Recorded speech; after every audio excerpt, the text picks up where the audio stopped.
Good morning, everybody. How are you? I hope everybody's having a great Wednesday. Maybe before we kick off, it would be lovely to hear where you're joining us from, because I think a number of people are even joining us while they're on holiday today. So let us know in the chat box where you're joining us from, if you're in the UAE at the moment or if you're on holiday. Morning, Maha. Morning, Astrid, Audrey, lots of people from Dubai.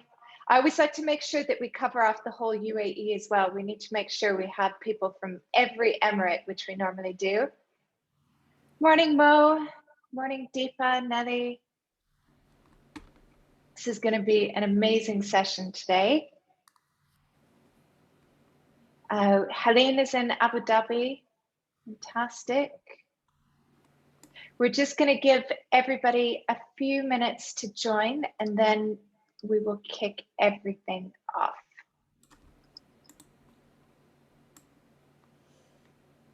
I think Sandra and Audrey get a bonus point already for having their cameras on. Absolutely. Yeah.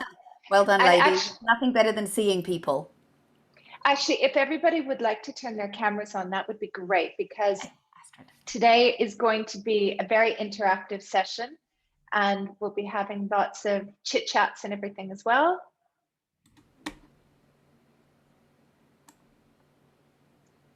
Yeah, I love to see people.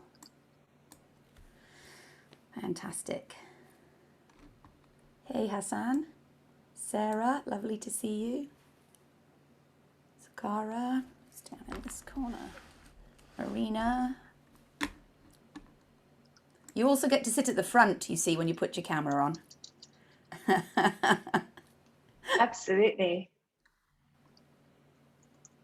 Hassan, I like the look. Is that kind of like, you got a black and white look there? I'm feeling that vibe. Yeah, I mean, it's pretty old school, but that's in your filter actually. When you go to video, you do the choose filter, and I think that's the second or third one. Okay. You know, nice. I like it virtual memorial, and I found it, yeah, pretty cool. Yeah, thank you. You learn something every day, you see? I think I've got too many of the filters on that try and make me look a little younger. And then I go on Teams and I kind of like realize how I've looked all day. Oh, brilliant. I've gone and fixed it. I have a camera that makes you like, it's almost got a filter that makes you look a lot younger. It's like a webcam that makes you look like a rock star. Yeah, there we go. Like that. Fantastic. Okay, we're going to give everyone just another minute. Oh, great. So Maya has just said as well that Hassan, you're one of UN Women's partners on gender responsive procurement as well. So that's amazing that you're joining us, and you'll be able to give everyone some insight as well, because procurement is such an important part, and we'll be covering more on procurement within these sessions as time goes on as well. So welcome. Okay, we're at 59 people.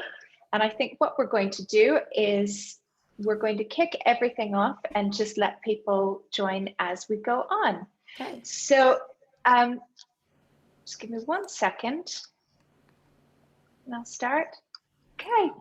Good morning, everyone. Welcome to today's session. I'm so excited to have this session, because as part of the UN Women and NAMA program, we are having a number of online training sessions for entrepreneurs such as yourselves who are a little bit more experienced. And so today's session on Are You Ready to Scale is going to be fantastic. It's one of those ones that is designed to help those of you who are a bit more experienced understand maybe some of the steps that you could be taking to scale and grow your business. And today we have Hazel Jackson who is with us. She's the CEO of BizGroup.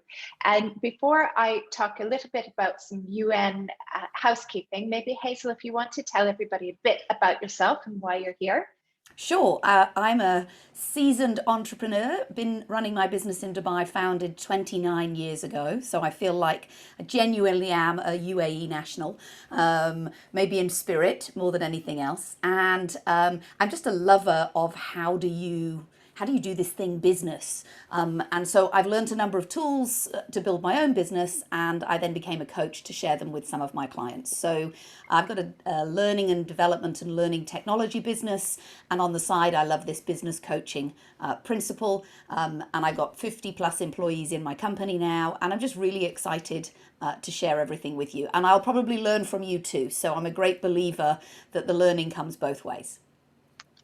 So much, Hazel. So before we kick things off, I just wanted to give you a little bit of background about the UN Women program and things that we're doing.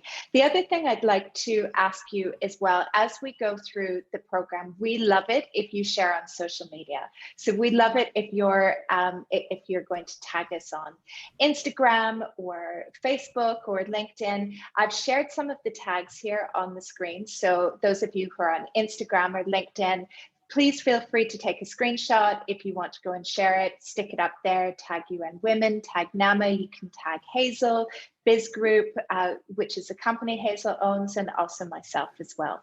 So before we kick off, for those of you who weren't in our last session, I just wanted to explain to you a bit of background about what UN Women is going to be doing until the end of 2022.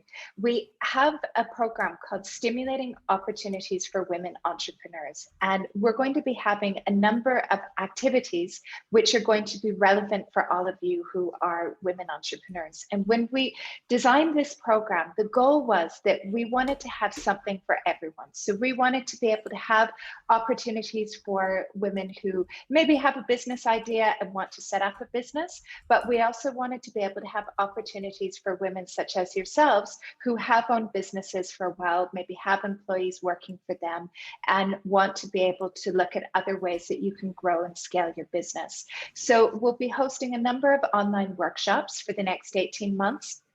The other thing we're going to be doing, which is important for all of you, is that we're going to be launching a mentoring program. And within the next week or so, you're going to receive an email about this, because all of you will be on the email.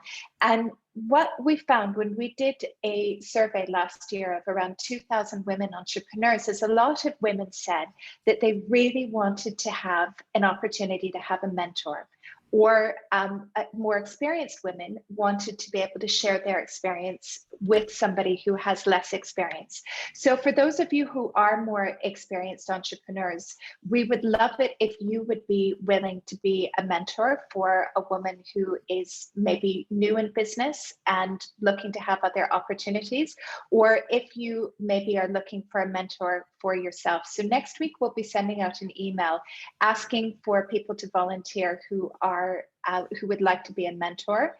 And then a few weeks later, we'll be inviting people to apply who would like to have a mentor. So for those of you who are experienced, we would love it if you would like to apply and you would like to be a mentor for another women entrepreneur. We'll also be running an accelerator for less experienced business women. We're also going to be having Grow Your Business weekends. So this is going to be more relevant again for women like you, that we will have opportunities where women can come together over a weekend at a hotel, and we'll be covering a number of different topics that will help you grow and scale your business. We'll also be looking at having some pitch days or potentially pitch weekends, which will help people become prepared if you want to seek investment in your business or if you want to sell your business. We'll be taking you through the process about how that works and how you would actually pitch for investment within your business. And then we'll also be hosting a number of networking opportunities as well. So lots coming up over the next couple of years. If you have any questions, you can please feel free to email either myself or Hiba or Maya from UN Women, and we'll be able to support you with that. One last thing on our online workshops that we're having. We are going to be having at least 2 a month, and probably from the autumn we'll be adding a third one in that will be exclusively in Arabic. But what we're aiming to do is we're aiming to have one which is more of a foundation level workshop for people who have new businesses. And then on Wednesdays, it will be the third or fourth Wednesday of every month, where we'll be having more growth sessions, which will be designed for entrepreneurs like you who are more experienced in looking for more advanced topics. So as I said, something for everyone within the program. Excuse me, Jennifer, sorry, one point I wanted to mention. It's about the Women-Owned Business Directory. Please, if you can tell us more about it. Yes. Okay. So that was Hiba from UN Women as well. The other thing that we'll be doing, one of the priorities of this program is that we want to be able to help connect women entrepreneurs with procurement opportunities. So for that, one of the things that we're working on, and you will also receive an email on this, is we want to be able to put together a directory of women-owned businesses. So what that means is that it needs to be majority female-owned, because there are a number of government entities and businesses who are going to be looking to procure products or services exclusively from women-owned businesses. So this will be a great opportunity for your business, no matter whether you're selling products or you're selling services, that we are putting together a directory, and we will make that available to companies and government entities within the UAE. And it can be anything and everything that you do. We're hoping to have a really detailed, comprehensive list that we can share with people. So again, keep us on your email list. Keep looking out for emails that you're getting from UN Women. There is lots of goodness that's coming every single week. Lots and lots of stuff. Okay, so now into the really good stuff, which is our session for today. Are you ready to scale? And I'm so excited for this. And I'm so pleased that Hazel has agreed to do this, because as an entrepreneur, I've gotten to know Hazel over the years, and she is one of the entrepreneurs in the UAE who I really look up to and I really respect. And what she has done with her business is amazing. And she is a true UAE success story. And I'm really grateful for Hazel to be here sharing her expertise with us today. So Hazel, I'm handing it over to you to run with. Awesome, fantastic. Thank you so much, Jen. I'm going to encourage you to be really active in the chat with questions. I'm going to try and keep an eye on those, but I know Jen and Maya are also going to help me. I'm going to encourage you to be taking notes, but yes, the slides are going to be available. I'm happy for people to have whatever I share today. So it would be remiss of me to say everything I'm sharing with you today is mine. Unfortunately, it isn't mine. Otherwise, I'd maybe be sitting in the Bahamas rather than Turkey right now. But it's actually written by a gentleman called Vern Harnish. And I met Vern a number of years ago when he was in a group called the Young Entrepreneurs Organization. He was one of the founders. It's now called EO. It's a great entrepreneurs network. And I first of all got him to help me scale my business. And I got so excited by the tools that he shared that I became a business coach using them. So what I am going to say is, if you're a reader of books, this book has everything in I'm going to share today and a whole lot more. It might not be a book that would let you relax, and it could be quite a book that would let you kind of like have give you more insomnia maybe, but it's a great book to work through. Okay, so it's got all of the tools in there, so it's Amazon available. And basically the premise is there are only 4 decisions that you need to make in your business, just 4. Trust me, it's that simple. You need to make decisions around people, strategy, execution, and cash. The challenge is those are really big buckets. And if you get them right, if you get people right, it gives you happiness. Okay, if you get the right people in your team and they're doing the right things right, boy, life is a happier place. If you get strategy right, it drives your revenue. If you get execution right, it gives you back profit and time. And if you get the cash right, it's just the oxygen to fuel the other 3. Okay, so really key for decisions. Now, before I go any further, we're going to do a quick poll looking at that: people, strategy, execution, or cash. Which is the number 1 priority for you right now? You can only pick one.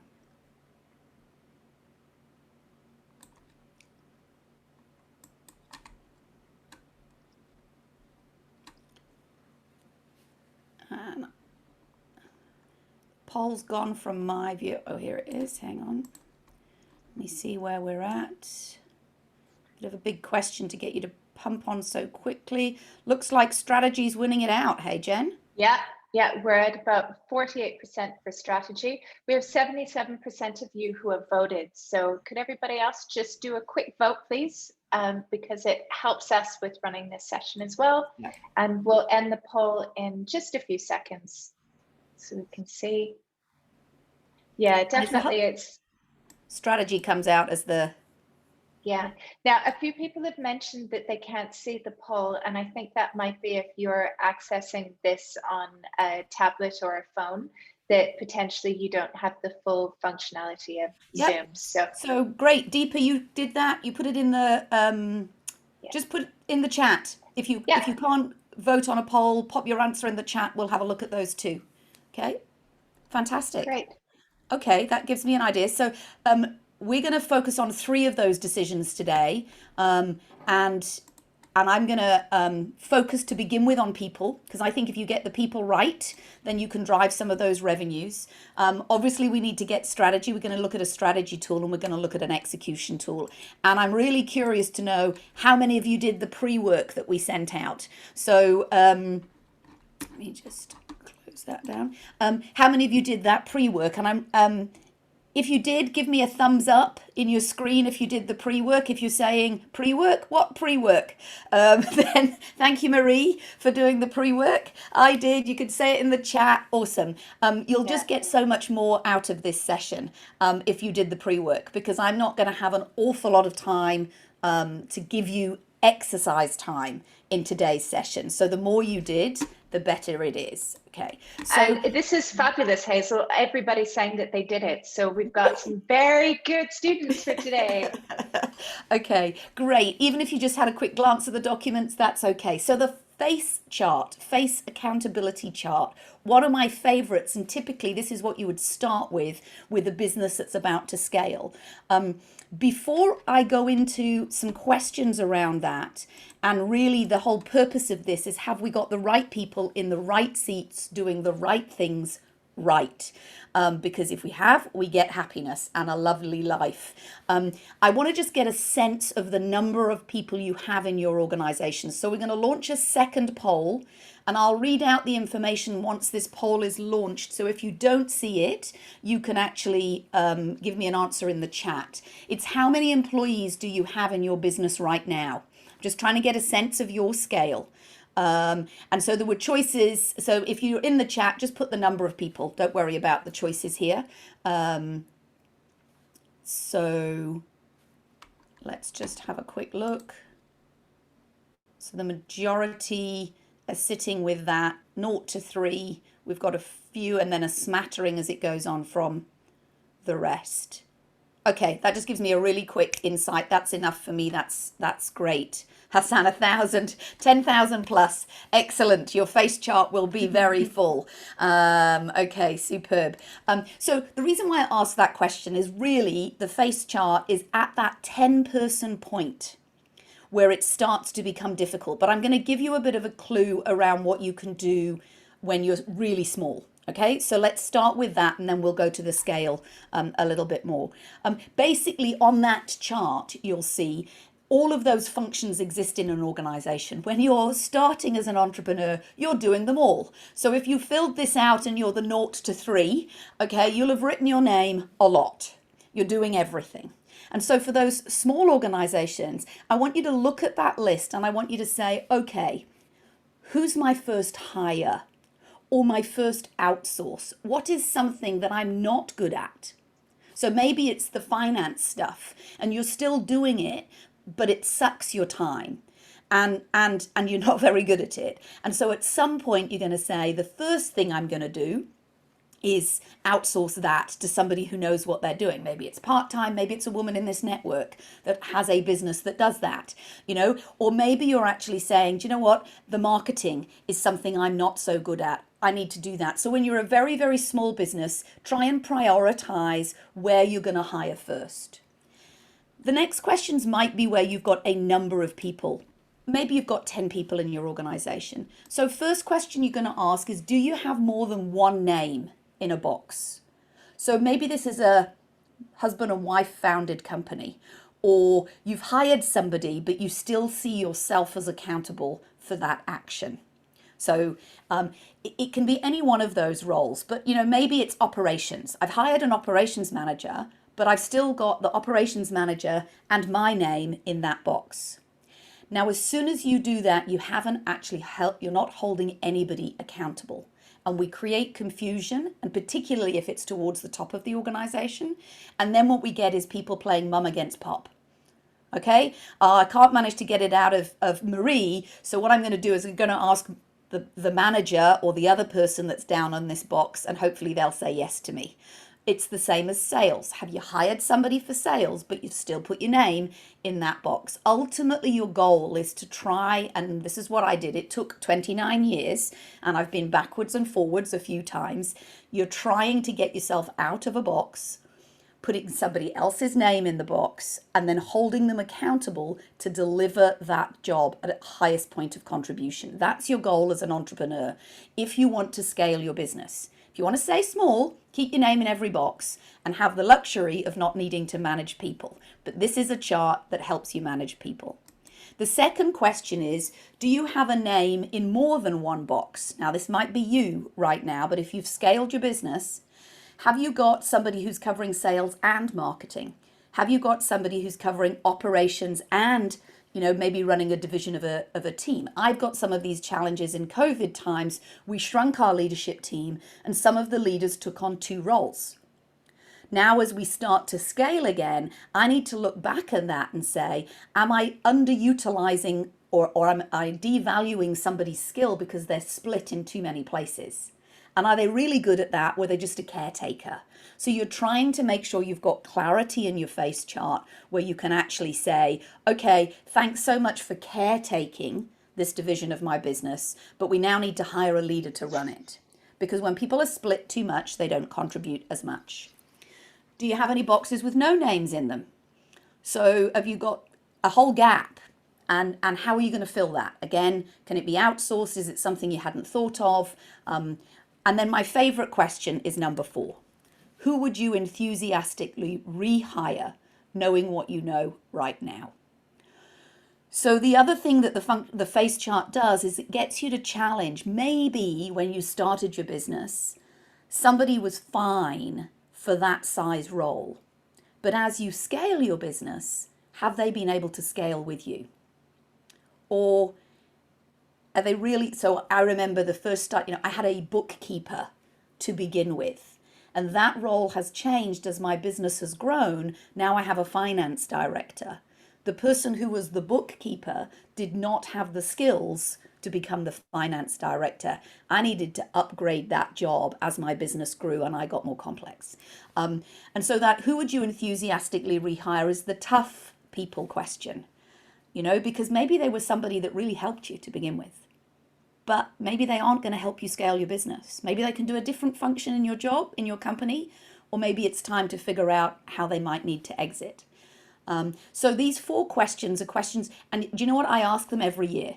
So as my business scales and changes and grows, and there's a few blank spaces at the bottom, you might add specific things for your business that aren't listed on that list. As it grows, you should be asking yourself these 4 questions every year. The next column, having got names in a row, you then actually have to start looking at the key performance indicators for that role. Be careful you don't look at the key performance indicators for that person. Okay, go back to the role.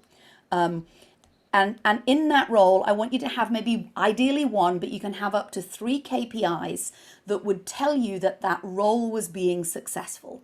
Now, the reason why I have this picture up here is we like to have forward-looking, leading KPIs in that column. Things that will tell you the pipeline of sales or forward-looking predictions of numbers. Something that is something you can do something about, as opposed to at the end of the month or at the end of the quarter, the rear-view-looking numbers of what was delivered.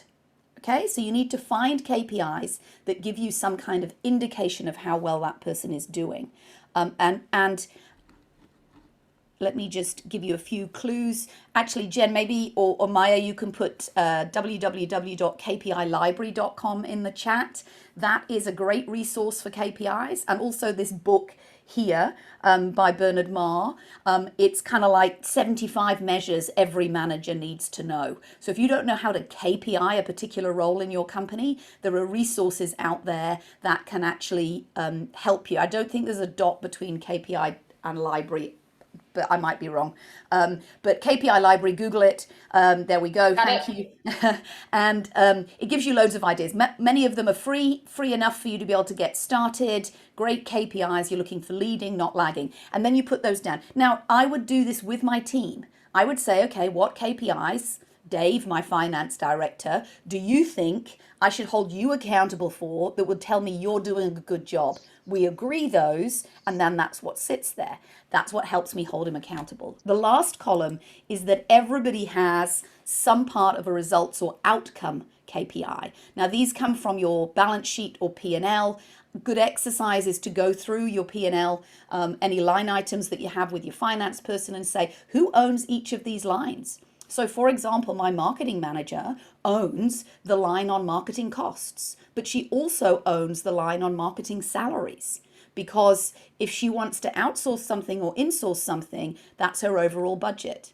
My IT manager obviously owns his line item in the budget, in the P&L. So people are aware they've got leading indicators, but they've also got outcomes that they're responsible for, and they need to manage both of those. And this is an exercise that you do with your team to actually sit down and have clarity on who owns what.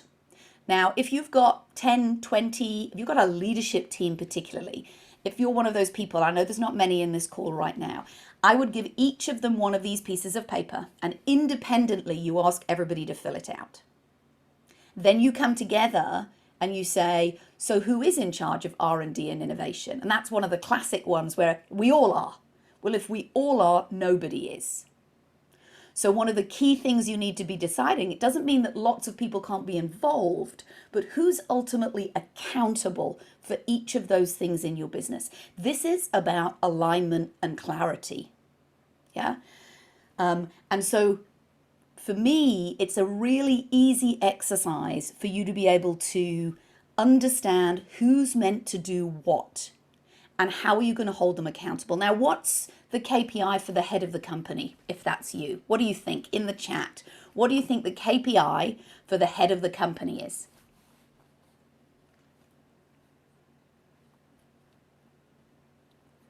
In the chat, or if you want to shout it out, you can take yourself off mute and be bold. You're the head of the company. Somebody's got to tell us. Yeah, you're the head of the company, I assume. So how are you holding yourself accountable? Okay, how do I, thanks Audrey, great idea. How do I KPI setting direction? Yep, it's one of the things you have to do. Nope, making sure everybody knows the vision and mission. Yep, I agree. It's one of the things you need to do. Client satisfaction, interesting. Yep, if you don't have somebody who's involved in that, setting targets. Yep, lead.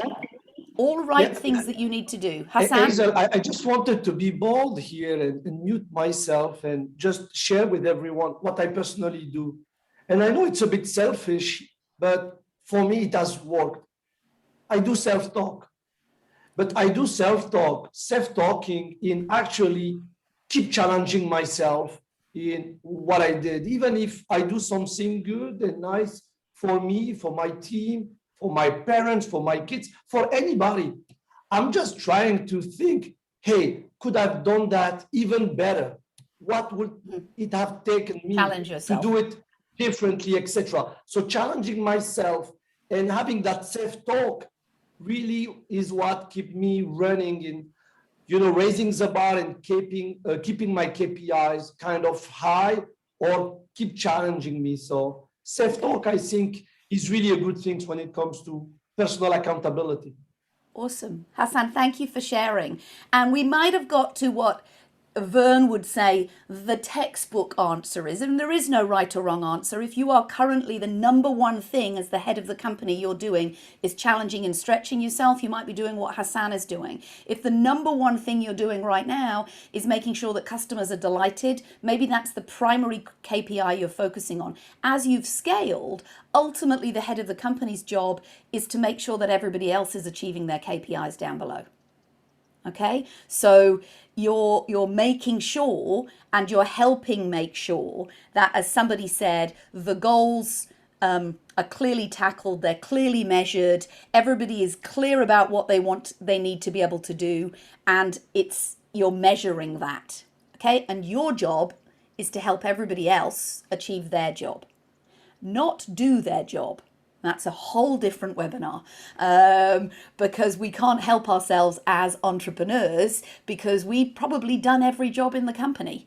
Not always well, but we've had to do all of them at some point. So it becomes really hard to let go of some of those jobs as you scale. And that's why this chart is also really good for you, because perhaps you'll have a leader that says, hey, Hazel, I know you put me in charge of operations, but you've still got your fingers in operations. And as long as you're still involved, everyone will always refer to you, not to me. So this chart is a way for your leadership team to also give you feedback if they feel like they can own something more than you're allowing them to.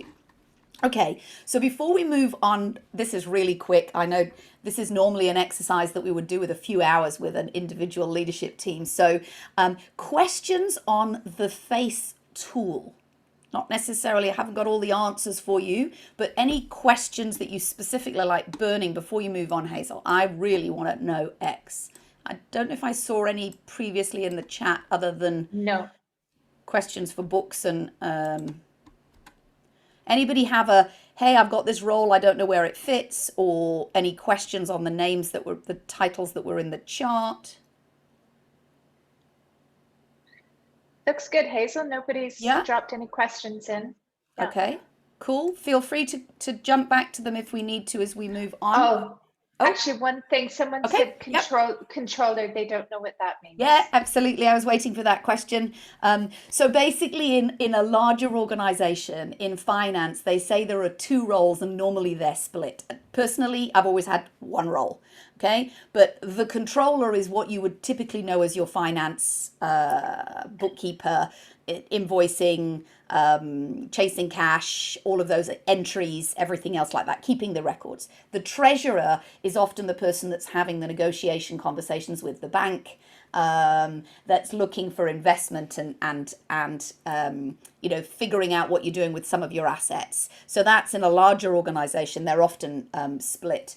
I would say to yourself, you're possibly the treasurer if you're trying to go for investors and looking at conversations with the bank as the owner of the business, and your controller is whoever is your finance director. And also, don't get hung up on some of this. Feel free to change the names if you want to, so that it makes more sense for your organization. Customer advocacy, great one, great question as well, often asked.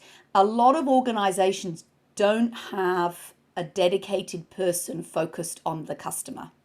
And this might again be something that comes a little bit later. You know, we've always got this battle between sales and operations. Sometimes that internal wrangling that can happen means the customer gets a little bit lost in the way.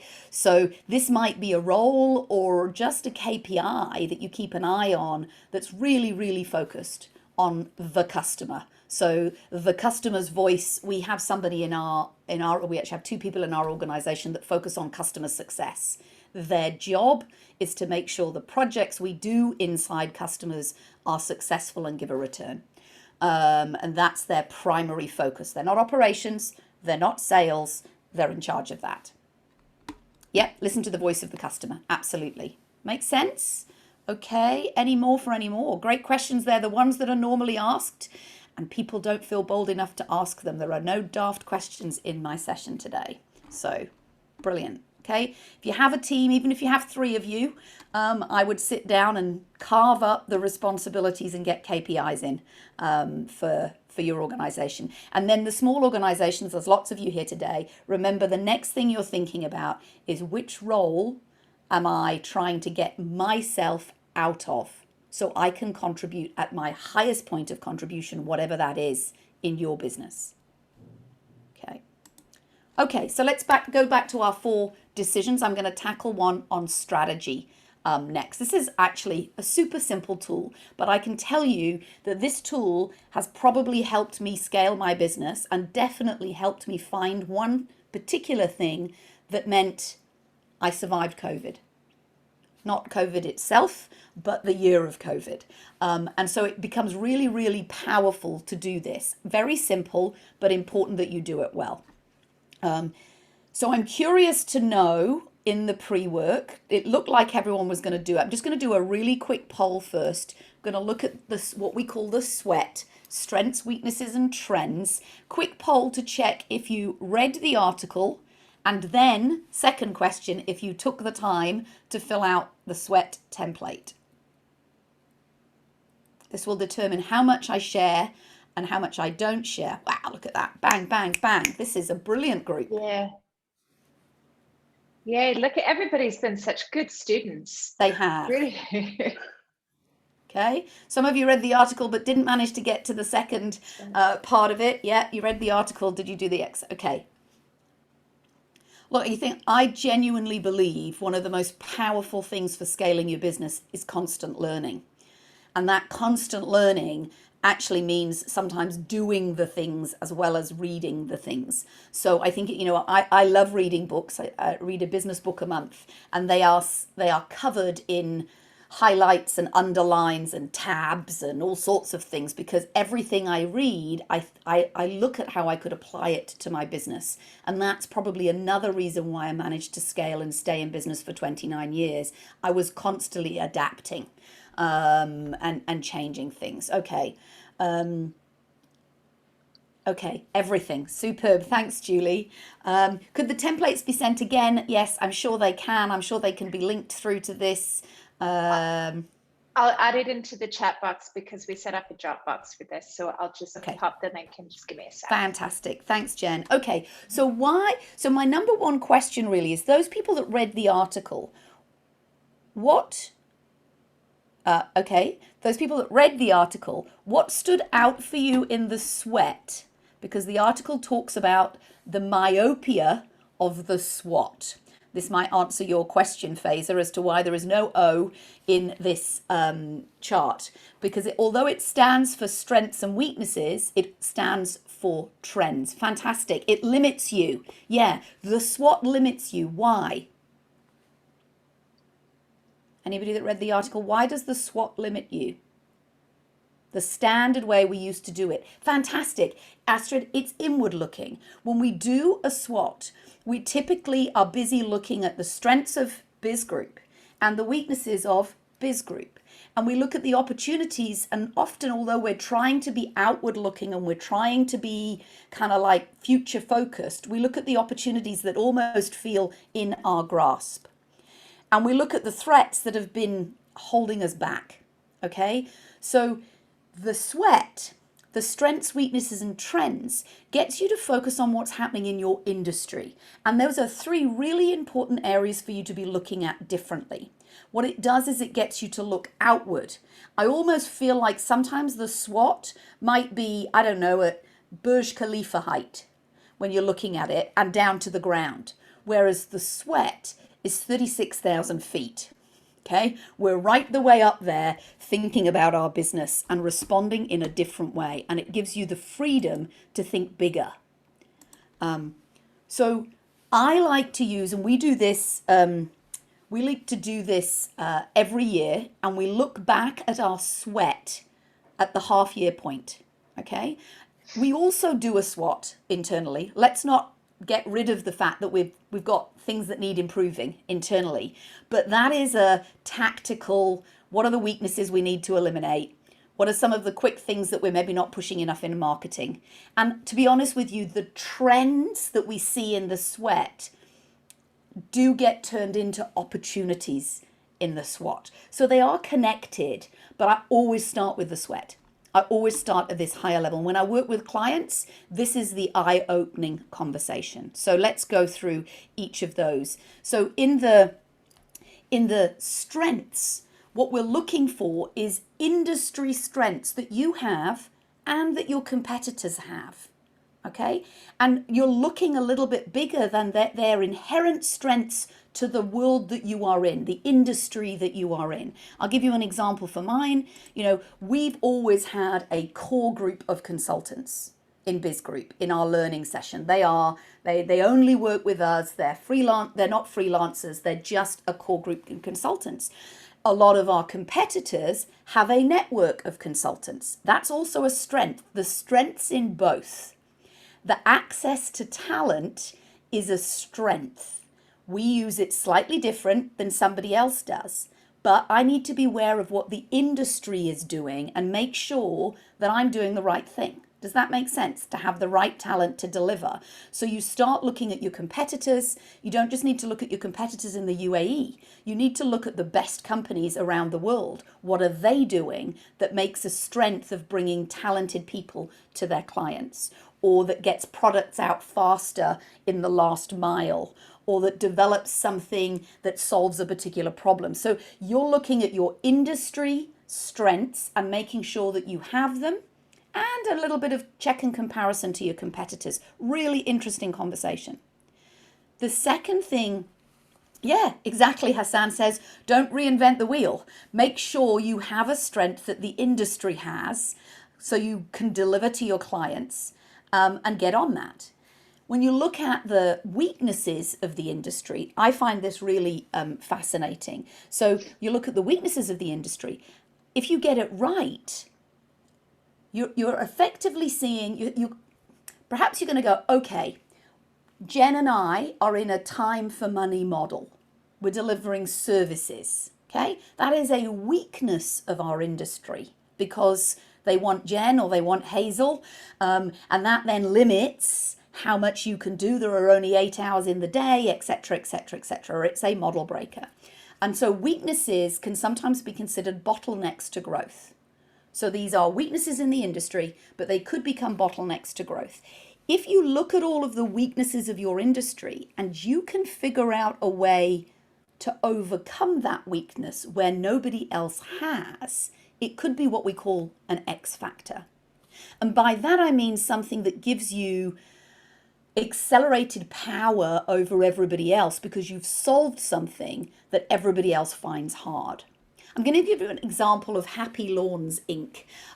With somebody who looked at an industry problem and found a way to overcome it and accelerate and scale his business significantly. He was an American-based business and they did lawn services, cutting your lawn. A lot of Americans have those, people come and do it. In the UAE, we would have a gardener. I think more of them are waterers than a lawn service. But he had this business and he found that the industry weakness was the time it took to get a quote to the client.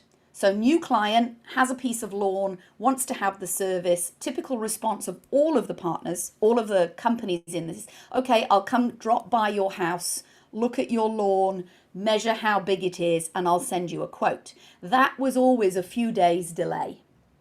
What he identified was, hey, I can use this new thing called Google Maps. I can look at Google Maps. I can measure the size of the lawn without moving.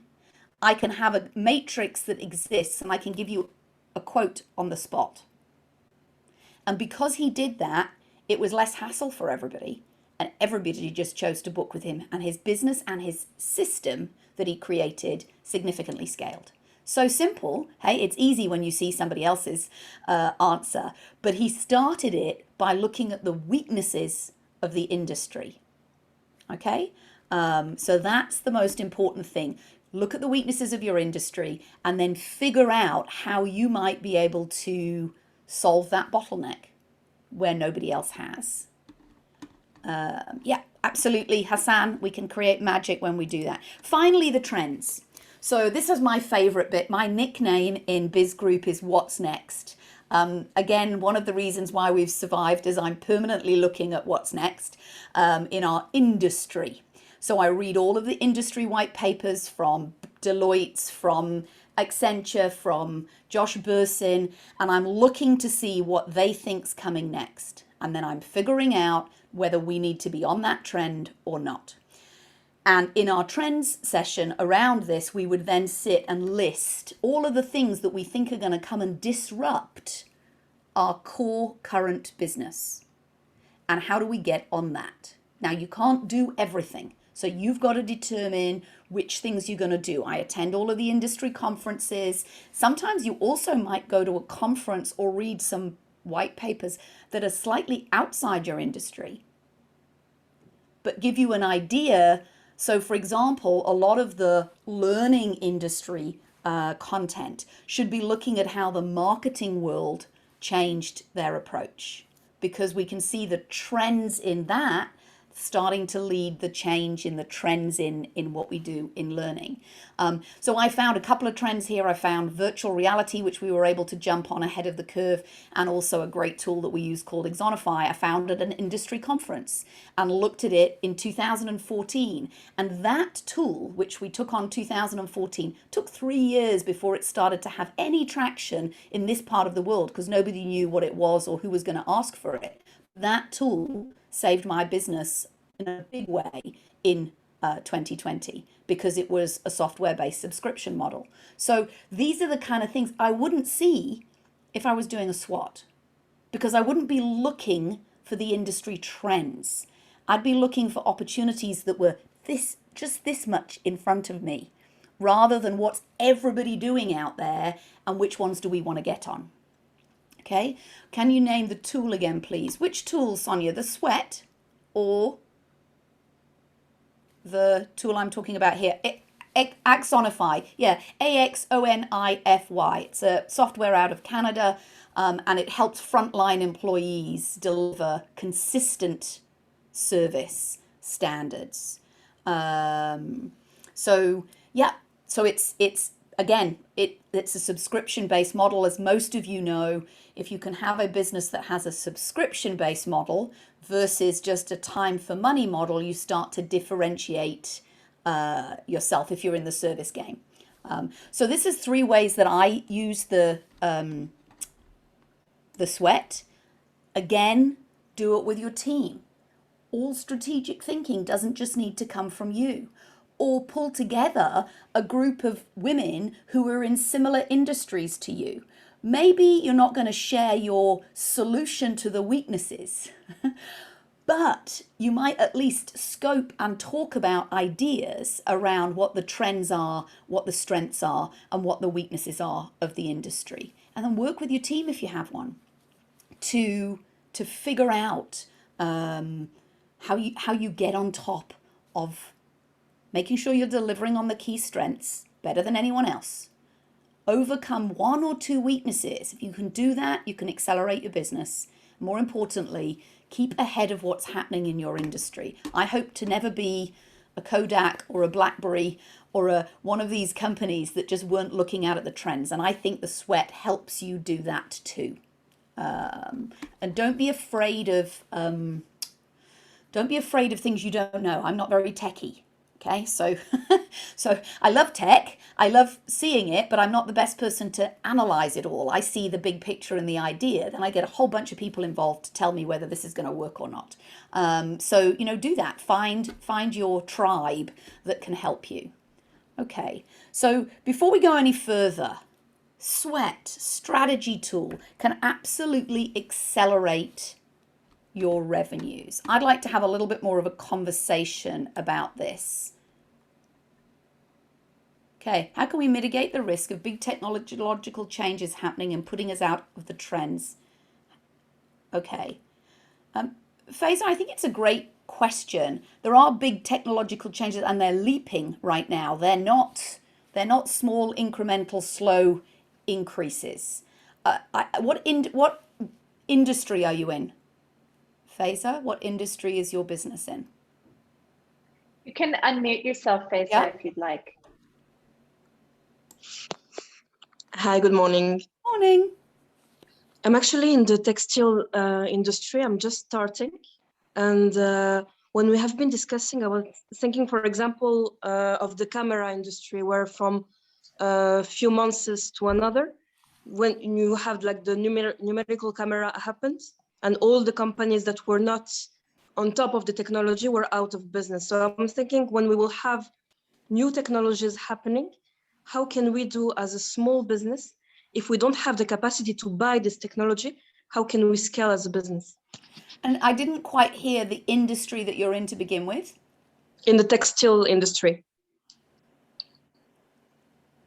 Did you textiles, Faiza? Industry, sorry for my French accent.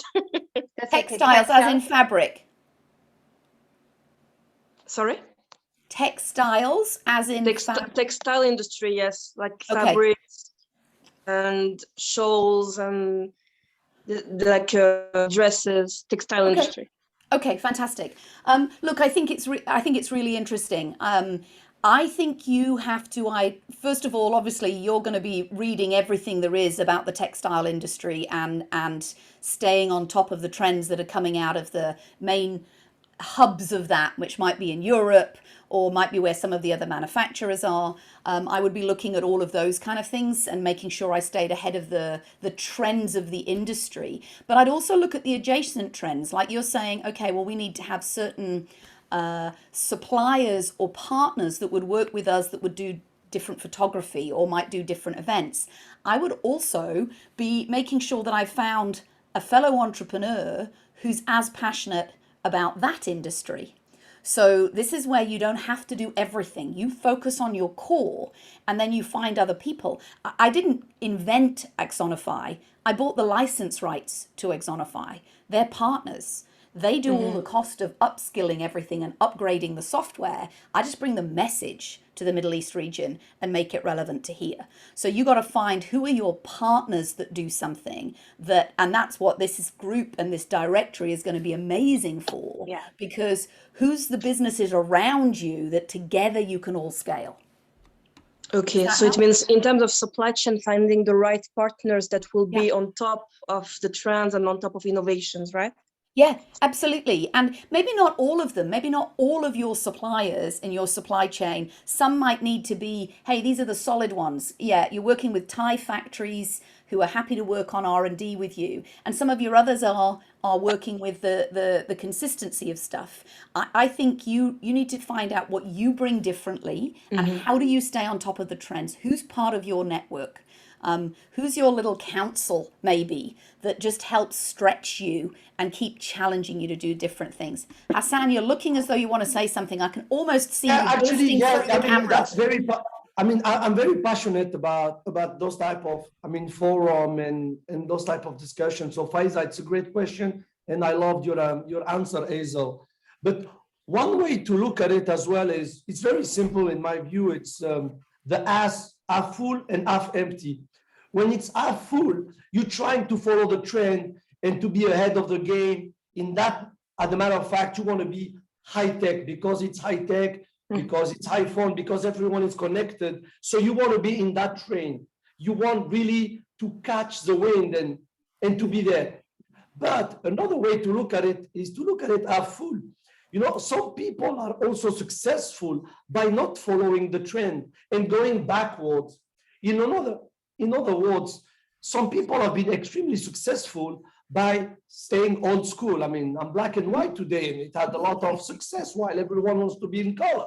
But the thing is that when you also have that niche market, like, hey, I'm not high tech, I'm very old school. My textile, my fabric is actually made in Dubai by Emiratis, and it's actually even more expensive than that Chinese one. But that's what I believe in, that's what I want, and that's what I will sell. And I will sell it even more expensive. So again, following the trend is good when you have the ability, the money, the passion to follow the trend.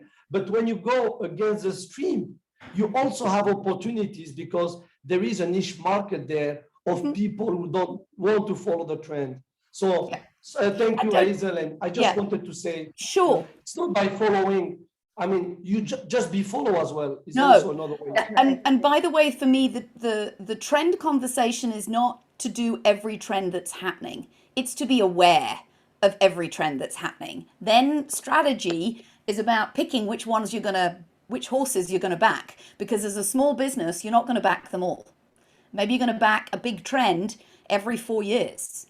But more importantly, you need to be aware of the ones that might actually come and swallow you up and kill your business because you didn't see it happening at all. And I like that. You know, sometimes your unique selling proposition, your brand promise to your core customer is something very different. We're not covering that, but in strategy, we would also look at identifying really who is your core customer.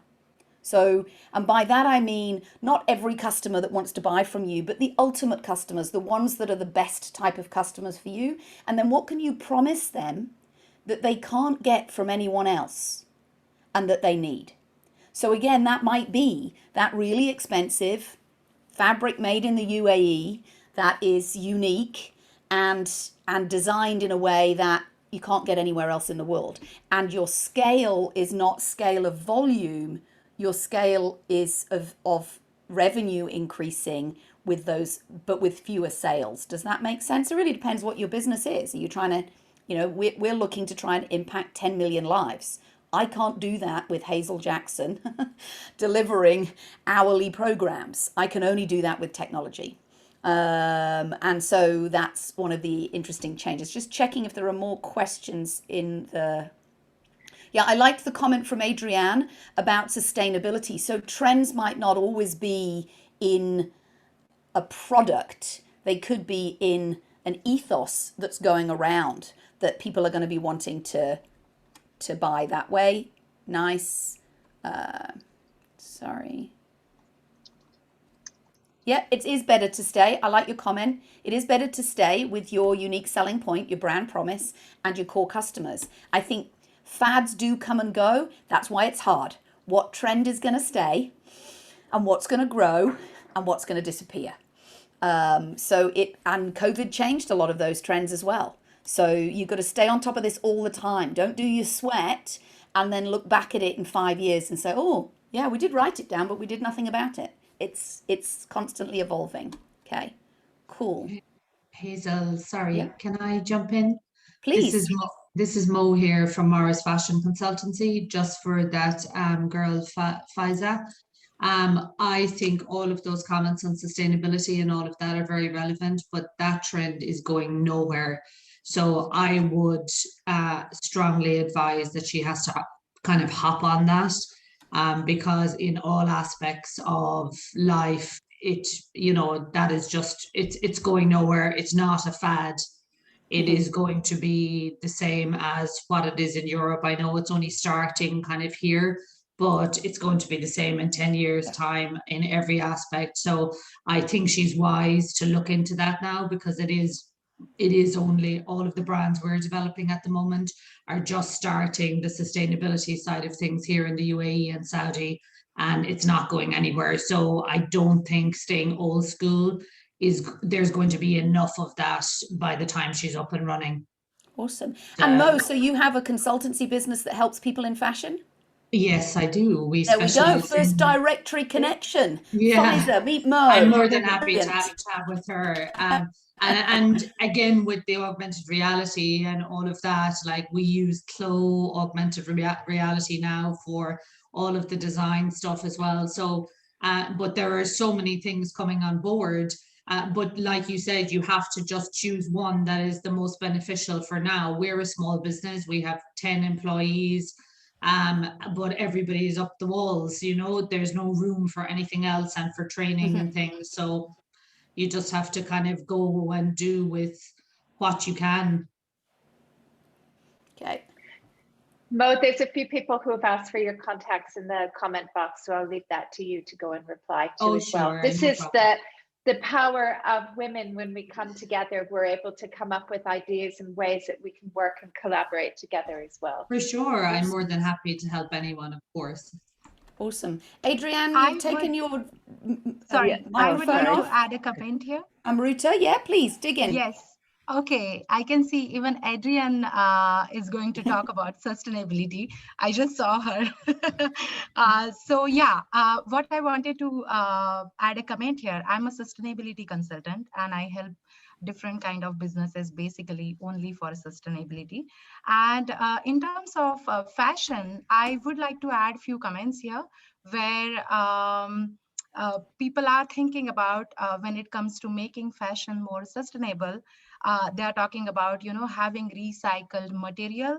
That is still, I would say, not a complete solution, because when people are creating t-shirts out of plastic bottle, that is not really a very sustainable solution. And if you look around the world, people are actually the new trends which we are talking about is actually people are investing into a more sustainable material, let's say fabric from bamboo or leather from pineapple and those sort of things. And these are not going to be the trends or not going to be the fads. The consumers are moving towards this. I also have a social enterprise, which is Sustainability Tribe, and I do have a lot of sustainability conscious consumers from Middle East and from around the world in my tribe. And I can tell you how many times I receive these kind of comments and these kind of inquiries that where do we find this particular material. So this is not going to be a trend, but this is how market is moving towards. And if a new business is joining, let's say for fashion, and they're thinking about sustainability, there is a right way. Okay, fantastic. And I just want to highlight, Marie, Mo, I think some of the way that you described, and Adrian, I'm going to go to you, some of the sound like you were saying it's not going anywhere, as in it's not going anywhere, it won't help you. What you were saying is it's not going to go away. I just want to clarify the English language there, because sometimes when you hear it's not going anywhere as a non-native speaker, you think it's not a good thing. So that's what I thought actually. So that's what I mean. It's not going away, and it's only going to get stronger and stronger. Perfect. Absolutely. Absolutely. But just wanted to add a comment there that the trends which you are seeing are still very early trends and not, they are going to move. So just wanted to add that comment. Thank you. I'm going to let Adrian make a comment. I'm just going to try and make sure it's not a sustainability conference. I'm not the expert, but Adrian. Well, there seems to be loads of us on. No, I am the sustainability expert, and yes, it is about sustainability. No, but actually, it's good you clarified Mo's comments, because I actually also misunderstood, and for us too, it definitely wasn't a language barrier, because yes, it's going to be a slow trend, but it's here to stay, and I think businesses like Mo's as well need to push that out. And for Faza going into the industry as a startup, I think it's only responsible now that you start to go through and break away from our linear to our circular economy. This is, we've seen what's happening now, but I won't come in on my sustainability anymore. I love the goals, the SDG goals behind Thanks, you, ladies. Jen. Okay, thank you. Hazel. I love the conversation, because I've just learned something. One of the things I've just learned is that a trend in my own industry, I haven't spent enough time seeing how it will impact. So I think that's quite fascinating. So thank you, ladies, for taking us on a nice little U-bend and bringing us back. Because I think we all, whatever industry we're in, we need to be thinking about how that might impact us. And I'm going to be immediately after this writing down a goal to go away and say, okay, let's revisit and understand how that might impact my company. So awesome. Right. So we've talked about people, and we've talked about a people tool rather, and we've talked about a strategy tool. For me, the sweat can really help you. Do a good one. Sleep on it. Rewrite it. There's a couple of things I do in my strategy sessions with myself and with my clients. I write two things. I write the short form document that ultimately becomes something that we cascade and we share with everybody. So I might say, nice, succinct, not just one word, because that doesn't tell you anything, but nice succinct sentences in my sweat document that actually then get captured as the current sweat. But what I also do is I write a longhand document. I write underneath that, what were we really meaning when we then narrowed that strengths down to the following 6 words? We talked about this, we talked about that. I write the longhand document because when we go back to look at the sweat in 6 months and then in 12 months, it's the longhand document that we read that catches everybody up to speed. And if I have a new person that joins me, they also read the longhand document and immediately they understand the conversation. They're not having to interpret the 6 words that we use to summarize that trend. I've shared the why. I found that ended up being my most valuable tool. I don't know if anybody's read the book Working Backwards. It's a book about Amazon. And in Working Backwards, they talk about they moved away from the PowerPoint deck to the 6-page narrative. And that 6-page narrative was much easier for everybody to understand at the beginning of a discussion than the PowerPoint deck that perhaps Jen presents brilliantly and I don't present as well. And that everybody's listening with a different mind when they watch that PowerPoint slide deck. So that written document catches people up faster. So I would also encourage you with strategy, whatever strategic tools you're using, to really write things out longhand about what you're thinking. The ultimate goal, it's like when they say you have a big, hairy, audacious goal. The ultimate goal for us is to be able to impact 10 million lives by 2027. The long story and the background as to why and all of that is written in a narrative, because that way somebody can come and really understand how we think we can do that. No problem, Rama. Better late never is what we say. So let's go on. We've talked about people. We've talked about strategy. Unless anybody has a burning question, not on sustainability, but on strategy and sweat, before I move on. All good, I think. Okay, so people strategy execution. Going to spend a little bit of time on this tool. This was the original tool that came from Vern Harnish's book, Mastering the Rockefeller Habits. That was the first book he wrote, and then he upgraded it to Scaling Up.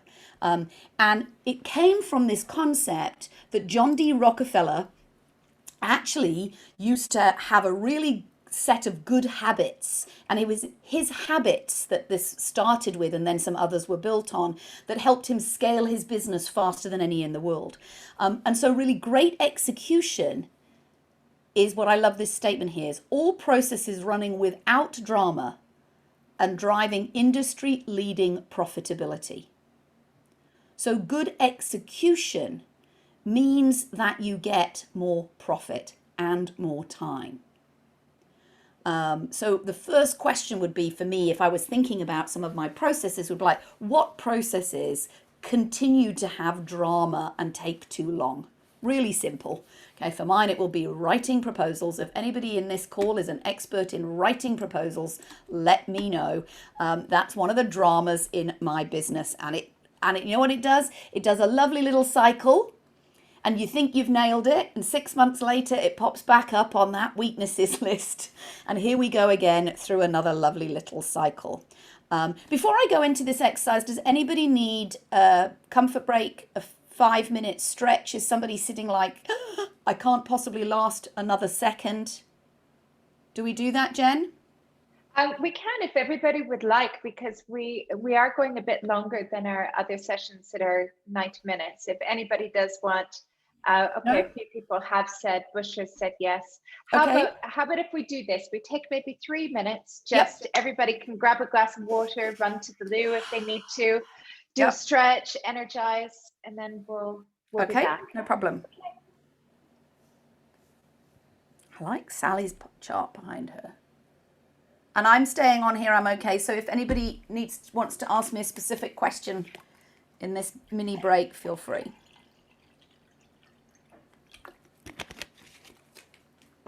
Now we get to see Hassan in colour.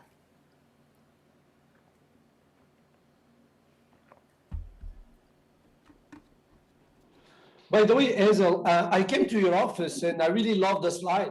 I saw that comment earlier on. Fantastic. You met Matt and Neve. Brilliant. Yeah, yes. We're really lucky. We have a curly slide in our office in Dubai Production City. It was one of the things interesting in a strategy session. We had a lady that ran a session with, and she was an illustrator, and she asked us to envision the future. Everybody went wild, and one of the things we wrote was we wanted a slide, and she drew a slide, a blue slide in her image in a curly thing. 5 years later, when we went to our latest office, we installed it. So it's surprising when you envisage and visualize something, what you can build. Co-founder of a yoga and wellness tech startup. We know the trend, but cannot catch the wave due to a lack of cash. Okay.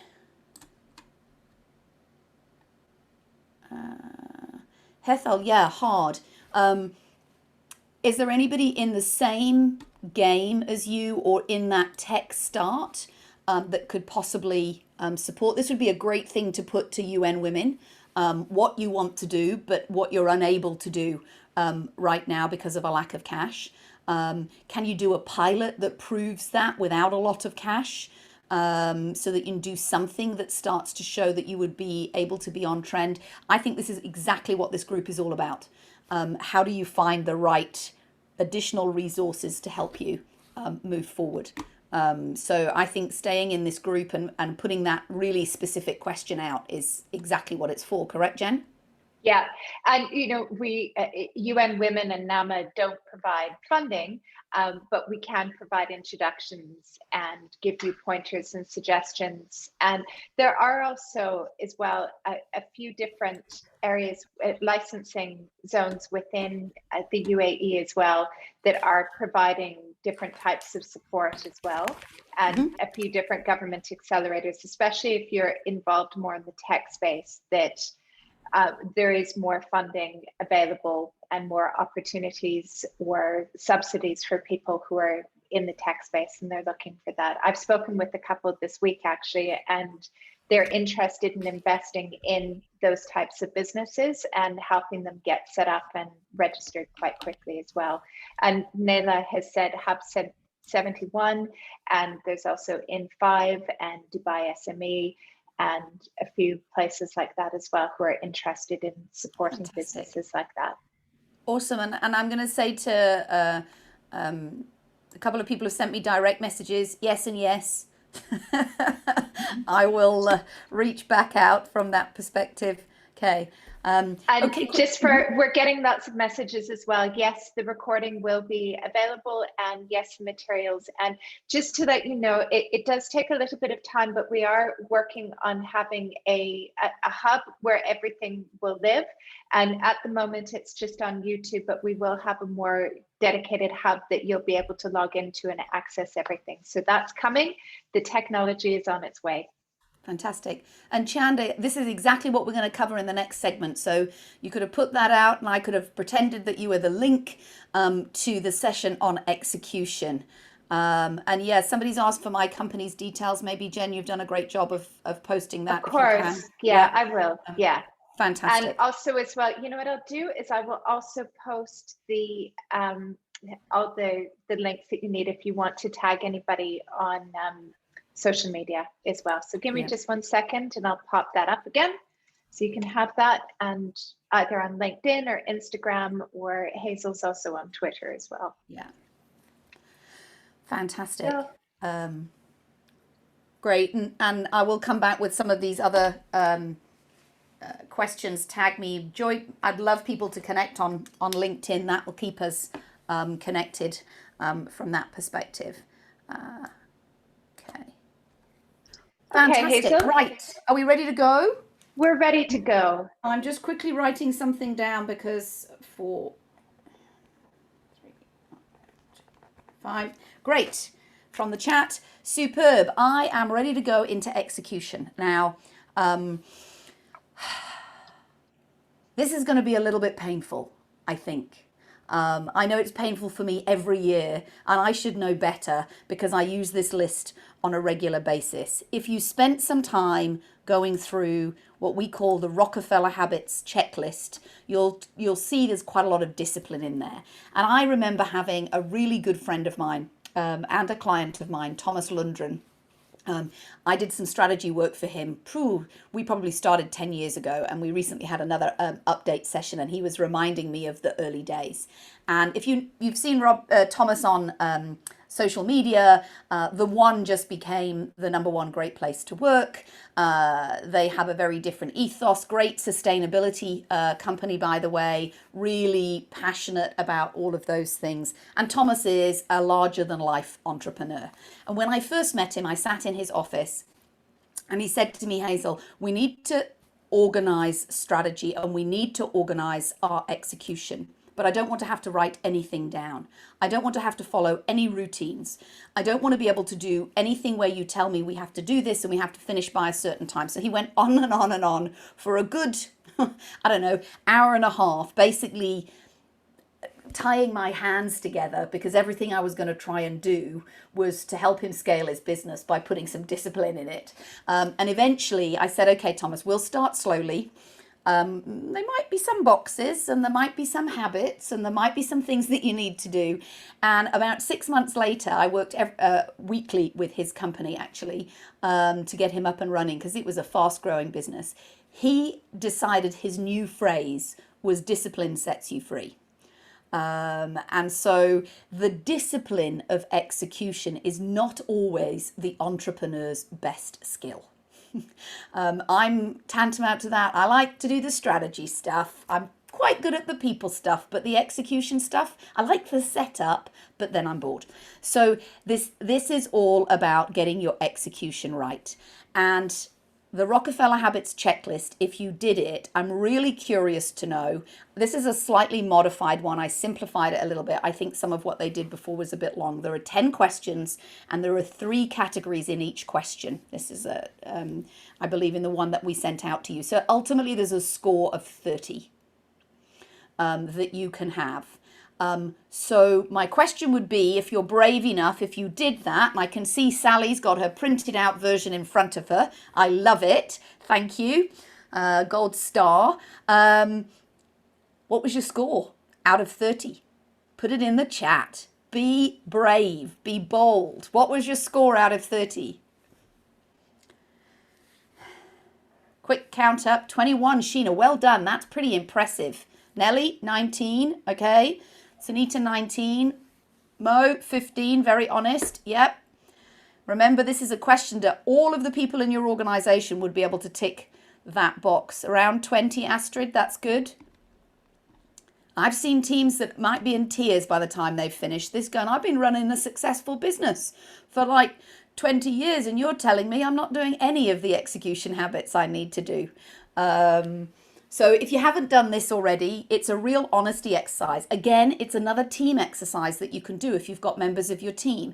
Independently, everybody fills it out because one of the great strategies, 1% vision and 99% alignment.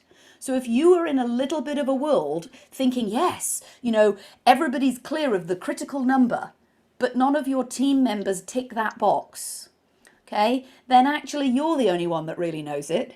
And that doesn't necessarily help you scale your business. So this is an exercise to do with everybody and then to compare and contrast. Don't get defensive. Don't say, yes, we do.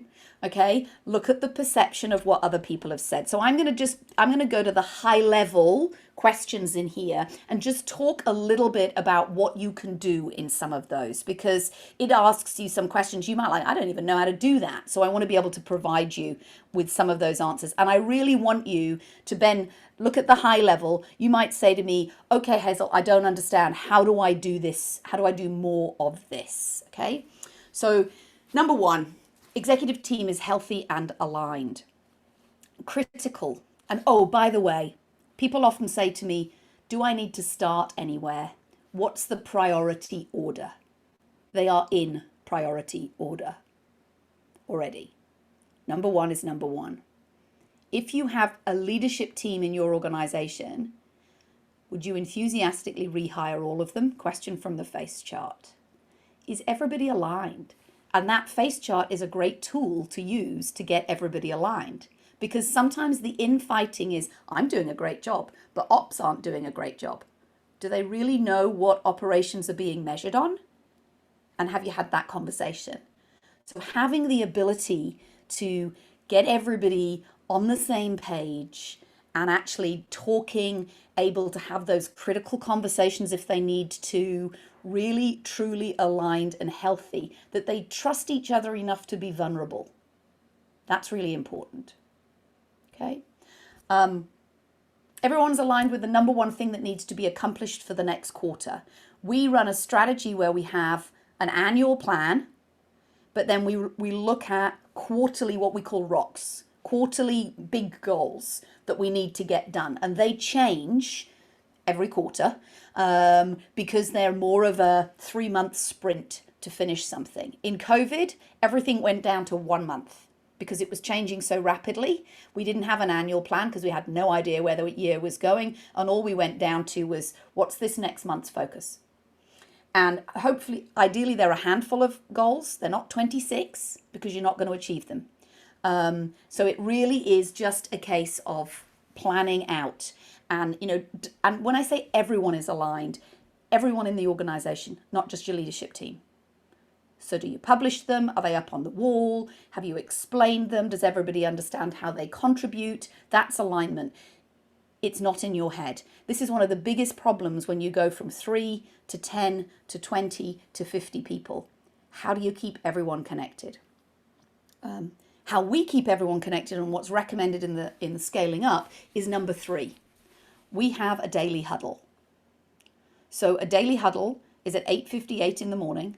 Since COVID, it's virtual. It stayed virtual, even though a lot of us are back in the office, because actually it means that it's totally inclusive.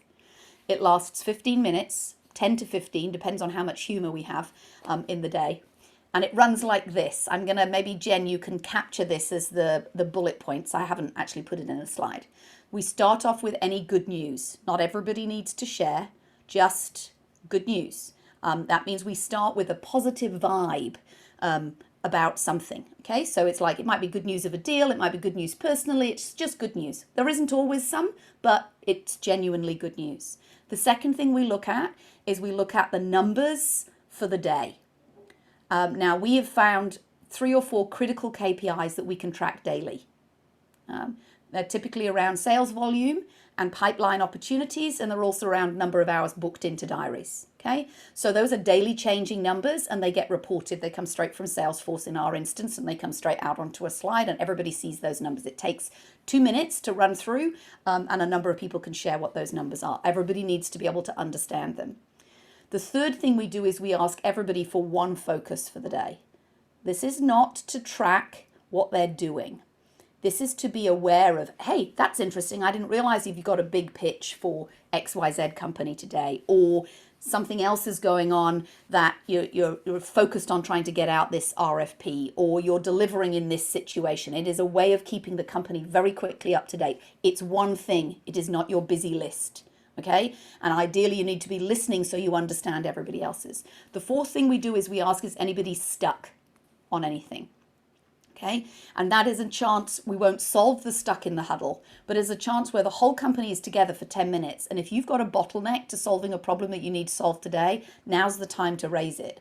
Not to wander around the office afterwards and call people into a meeting. But hey, I'm stuck on X. And then the leader of that huddle that day would say, okay, who can help? Right, after the huddle, we just stay on Zoom for a little bit longer and solve the problem. Okay, so it's like, it's done. The first 15 minutes of your day, you've got unstuck, hopefully. Okay, and then the last thing we do is we ask for any, what we call aha moments, learning. We're a learning business, and so we basically finish with anybody got an interesting learning, something they heard on the radio, something they read, something that they heard in the market. Again, not everybody, just maybe one person has something or 2 people have it, and we finish.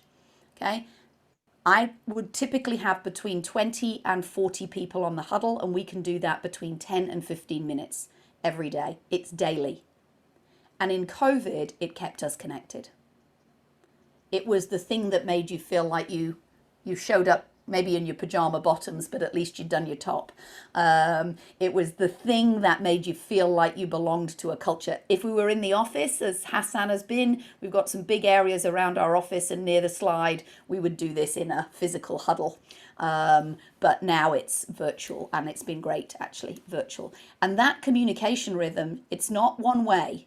It's not me telling them everything. Although if there is something really important, I would say, please ensure you're on the huddle this morning. It is compulsory, but obviously people have meetings and things get in the way because I've also got an update. But the majority of the time, it's a chance for everybody else to share what they're accountable for that day and understand where the business is. It's, for me, thank you, Jen, the most critical thing. One client I did a big piece of work for, we've got a little bit of time left. I said the one thing you need to do to change your culture, one thing, start a daily huddle. That's it. I don't need to come and do a big culture assessment or anything else like that. I'll teach you how to run a huddle. I'll teach everybody how to be in a huddle and run, if you're huge, mini huddles. Your floor, your department, your whatever, but connect everybody. Every facet of the organization has a person assigned with accountability. Again, you get that from your face chart, but also from making sure that people totally understand which processes they own. Ongoing employee input is gathered.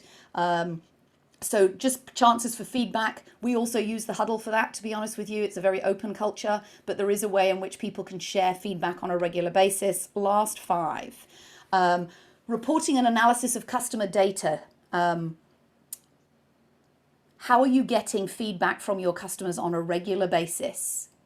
And what they say here is it's as accurate as your financial data. That's why you need maybe somebody in charge of customer advocacy, because you would never have, well, I think we made about so much or so much this month. You know, it's in the range of in your financial reporting. But on customer data, we're often like, yeah, we think the majority of our customers are happy. Okay?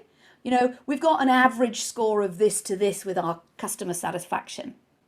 You need to be as accurate and understanding to scale your business and get closer and closer to your customers. We recommend that every leader is having a conversation. If they aren't in a customer-facing role, every leader has a conversation with one of our customers each month. Okay? Not Dave from finance chasing for money. Dave from finance connecting and just saying, hey, we've done a lot of work with you this month. Just want to check how the service is going. Every leader is in touch with the customer so we all can feel and support. 7 core values and core purpose are defined. They're alive. Everybody in your organization can't just remember them. They can feel them. And that's some of the most powerful work. Fundamentally, that was the starting point for the one to become a great place to work. Whenever times are tough, Thomas and I would sit down and say, is this decision you're going to make, will it challenge your purpose and core values? If it will, we need to change the decision. They come first across the board, always. Employees are able to articulate the strategy. You've gone from leadership team being healthy down to everybody in the organization understanding the strategy and how they contribute. Now we're all connected. And then bit more granular, every employee can actually say whether they had a good day or week. It means they know how to measure their performance. We've got the leadership team with KPIs, but every individual also has KPIs. People are motivated and execute faster if they know how you're going to measure them. And more importantly, if they know how to measure themselves. I had a good day today. And then we can do what Hassan said right at the beginning. I had a good day today, but I reckon I could do better. Now I personally know how I contribute at a higher impact rather than my manager needing to tell me. And then finally, transparency. Company plans and performance are visible to everyone. Now you don't have to share your net profit if you don't want to. You don't have to share your financials. That's entirely up to you. But people understand there isn't a secret club for strategy. If you come into our offices, you'll see there's a big foam board with the strategy on it. We have a team day every quarter. The leadership team might get together extended to set the strategy, but then actually we communicate it and there is involvement in people in defining how to do the rocks. Okay, so execution is the execution of your strategy and improving your processes and all of those other kind of things. If you can get to 28, 25 even, really good on this Rockefeller habits checklist. If you were in the low numbers and you didn't want to admit, I think when I first did this, I was like, 6. When everybody's ticked it, not just what I think, but when everybody's ticked it, then it was like, let's categorically work through one thing at a time, one step at a time. Okay, Fine. So, Hazel, one question that we've had is someone wanted to know if you could do a session or a blog post on building mini huddles for smaller startups. So I was just going to say to that, maybe you and I can speak and we can come up with a plan on how we could do something around that. Yeah, absolutely. Yeah, really happy. I'm also really happy we used to have visitors visit our office to join the huddle. We haven't actually invited any remote people to join our remote huddles as well, but you can see how they work. And we can talk about how that would work with a smaller organization. It came from John D. Rockefeller. John D. Rockefeller used to walk to work in the morning with his brother because they lived an apartment a little bit down the road from their office, and they'd actually walk back. That was the starting huddle. So it's absolutely possible to do it in a small organization. Okay. That was the point of whether they just started each day connecting and finished each day connecting. The other thing about doing a daily huddle is that you see the numbers every day, and it takes 6 data points to see a trend. So if you're looking at that data every morning, you see a trend in 6 working days. Your competitors who are looking at something every week see a trend in 6 weeks. Your guys that are looking at data every month see a trend in 6 months. Which kind of business do you want to be? For me, it was about seeing that data immediately. Okay? And having my finger almost on the pulse of my business. Hassan? No, I cannot agree more. And I look forward to the invite to come back to your office. But one of the things that I wanted to say that, well, if you're not solo, meaning that you have more than one employee, one of the very simple way of looking at things is you have to take care of your people, of your employees, because that's the greatest asset that you have. And the way we do it at FedEx is we have what we call a Psp philosophy. If you take care of your people, they will take care of your business. And if they take care of your business, then you will have happy customer and profit. And what you do with your profit, you reinvest that in your people, and that's a virtuous cycle. And yes, and it's very simple, and you don't have to be very smart or very rich to make it right. So that's lucky for me because my starting cash was $700, everybody. You know, so 29 years ago in Dubai it was $700, and I haven't borrowed a penny from a bank in the 29 years I've been in business. It's all come round and been reinvested and had no outside investment either. That's why it's taken 29 years. I'm sure you can all go a little bit faster with the things that are out there right now. But yeah, great place to work, as you know, Hassan. Yeah, I just wanted to show that because I know the one, and we've done that with him, and I was the one who also got it on the behalf of everyone. But the proof is in the pudding. Yeah. Again, we haven't done things very complicated. We kept things very simple, very authentic, asking ourselves, hey, how can we do better? Is it good to do it that way? Being agile and keep learning every day, because learning is a journey. I think will prove to be a very good. I have to go. Hazel, it was fantastic. I really loved it. I know I was a minority because it was a UN Arab female thing, but I personally loved it. So we are very inclusive. Thanks for joining today, Hassan. And I wish all the best. Thank you all, and thank you, Maha and Hind. Bye-bye. Okay, bye. Now, just before we get back to Hazel, I wanted to let you know that Maya has popped a link to a survey in the chat box, and we would be really grateful if you could fill it in, because what's very important to allow us to keep doing this for you and to show UN Women in NAMA that the workshops that we're providing are helping. It helps us to have those metrics that we can go and show them that we're meeting our KPIs for the workshops. So please help us meet our KPIs by filling in the link. It takes like only a minute or two, but it's really great if you could fill that in, and the link is in the chat box. Maybe Maya will pop it in a few more times for you. Yep. Let's do that Chinese torture, drip feed it in on a regular basis so that they can't help but avoid it. Has everybody found it? No, don't worry, we're not done yet either. I know. I wanted to, Jen, I was asking you what the hard stop time was. I know I asked for more time. That's fine. Yeah. So we're aiming to finish at around noon today. Okay. That's what we scheduled with everybody. Yeah, that's what I thought. Yeah. I was conscious that these sessions are normally 90 minutes. So we wanted to try and get the majority of the content into 90 and then be able to pull out specific questions. So what questions do people have? Yeah. Happy to hear some thoughts on work execution strategy for a solo founder without a team. We use external agencies to outsource. Great question, Chanda. Okay, so I'd use the face chart, just modify it. I would start with, okay, my outsourced digital agency or my outsourced financial company. And I would actually sit with each of them. I maybe even bring them in as a team and actually say, what would be the KPIs that I can hold you accountable to? What does good look like? Treat them, outsource is just a different way of having an extended team. Treat them the same way. What is going to be the leading indicators that you're doing a good job for me? And help them be, it's interesting, I was just doing with our medical company. Medical's one of those biggest challenges, isn't it, when you realize how much the prices are going. Anybody here in the medical industry, insurance industry? Anyway, I kind of said, okay, we outsource to you. I want to have some service level agreements, and their service level agreements were all things like, we'll respond within 10 days. And it was all their KPIs that they knew they had control over necessarily. And I said, I'd like a KPI that tells me quarterly, so it's a little bit lagging, the percentage of claims you've accepted.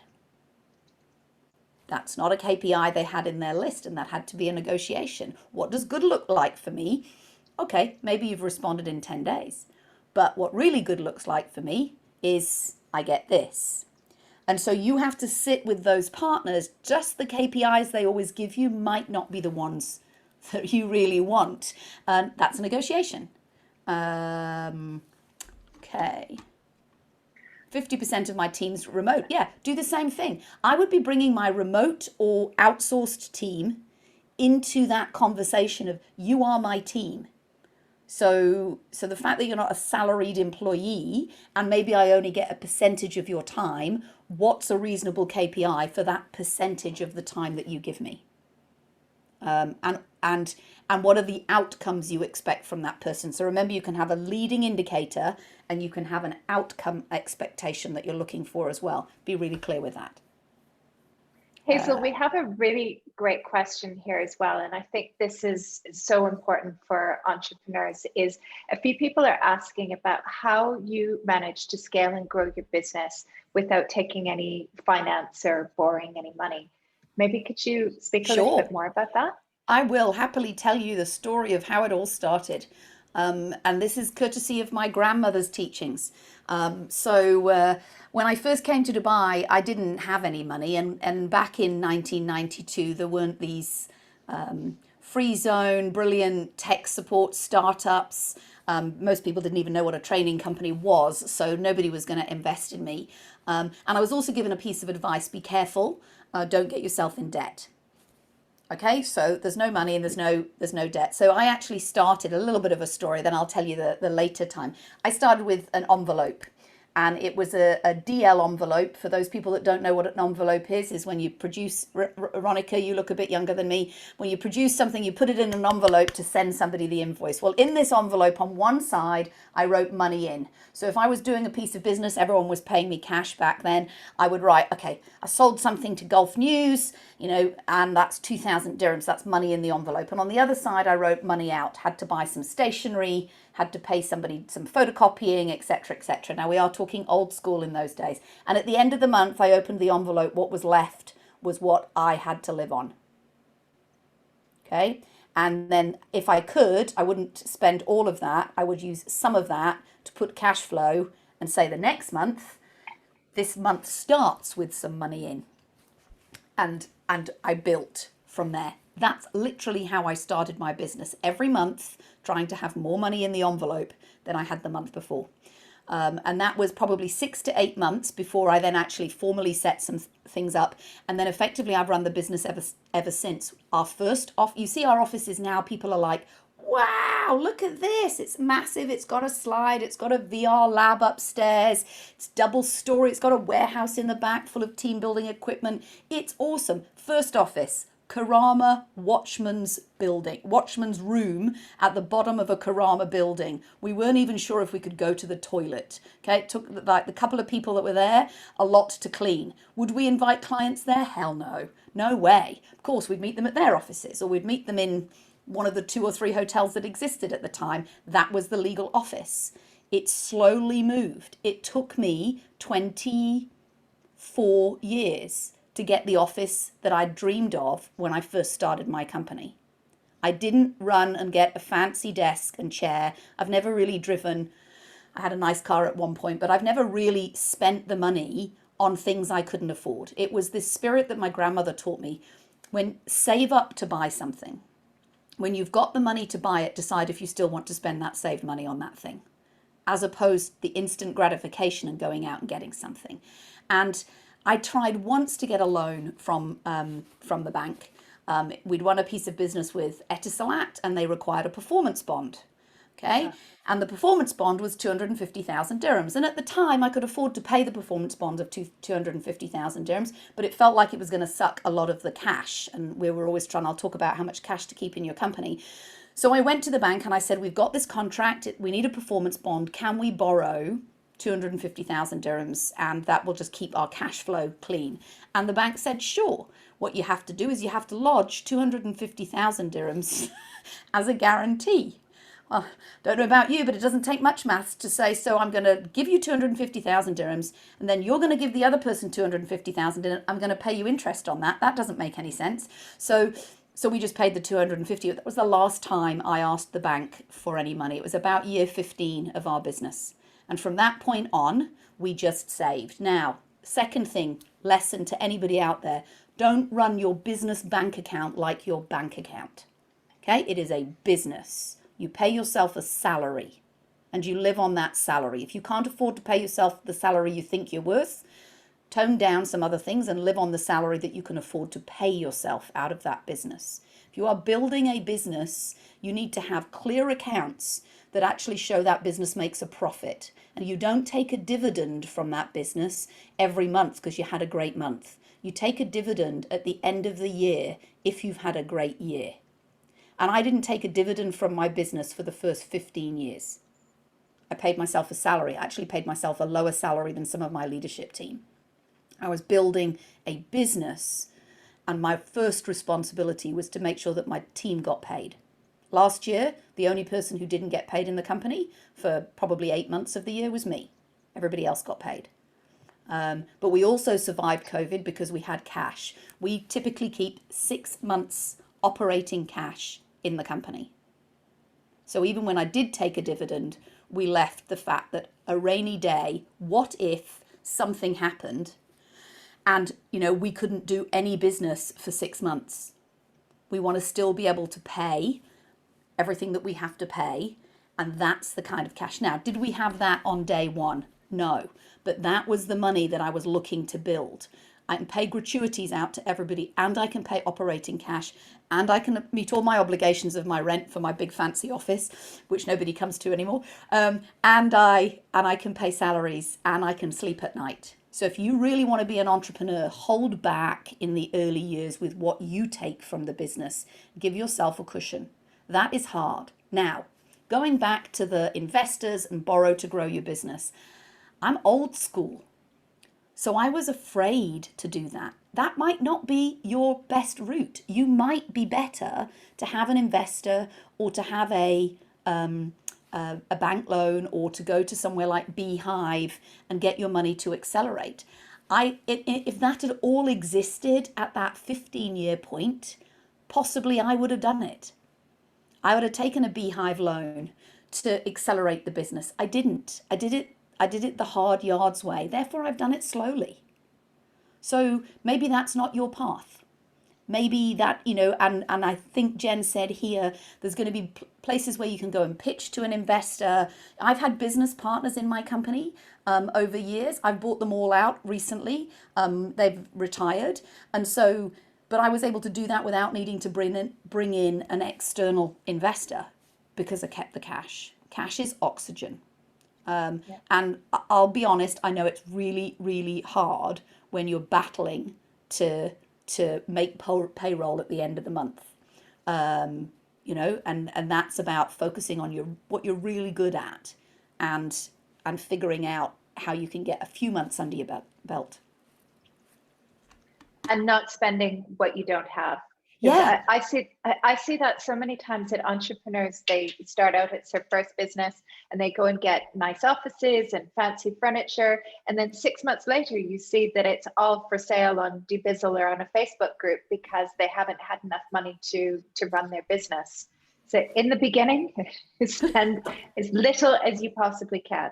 Absolutely. And then, you know, now you've got even better options than a watchman's office at the bottom of Karama. You can have a flexi desk. You can do it from home. You can meet clients in their offices. You don't need to go big. You don't need to go bold. Yeah, I think cash is a key one. It's never been my strong point in this strategy team, but I can definitely figure out how we do something on cash. And maybe even Jen, you know, having some people from places like Beehive and other things like that help entrepreneurs with cash understand the pitfalls of it. For me, it's always just, I'm going to borrow that. I'm either going to give away equity, which might be good. Is that investor going to help me? Or are they just going to take equity and then hound me for updates? I'm not a very good employee, so I'm not very good reporting back to anybody. My coach is enough. I don't necessarily want to report back up to somebody saying, where have you spent that cash?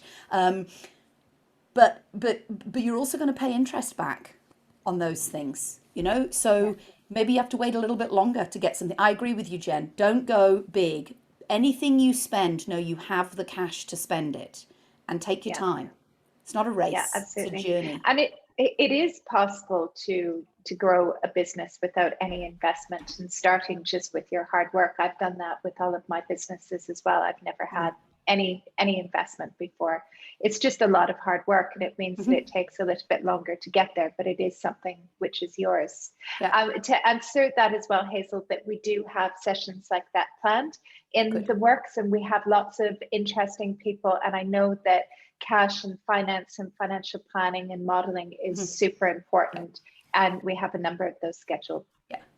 One of the things Deverne said to me when I was first coaching with him or being coached by him, he said, Hazel, as soon as you can afford a good financial person, get one better than you currently want to pay for.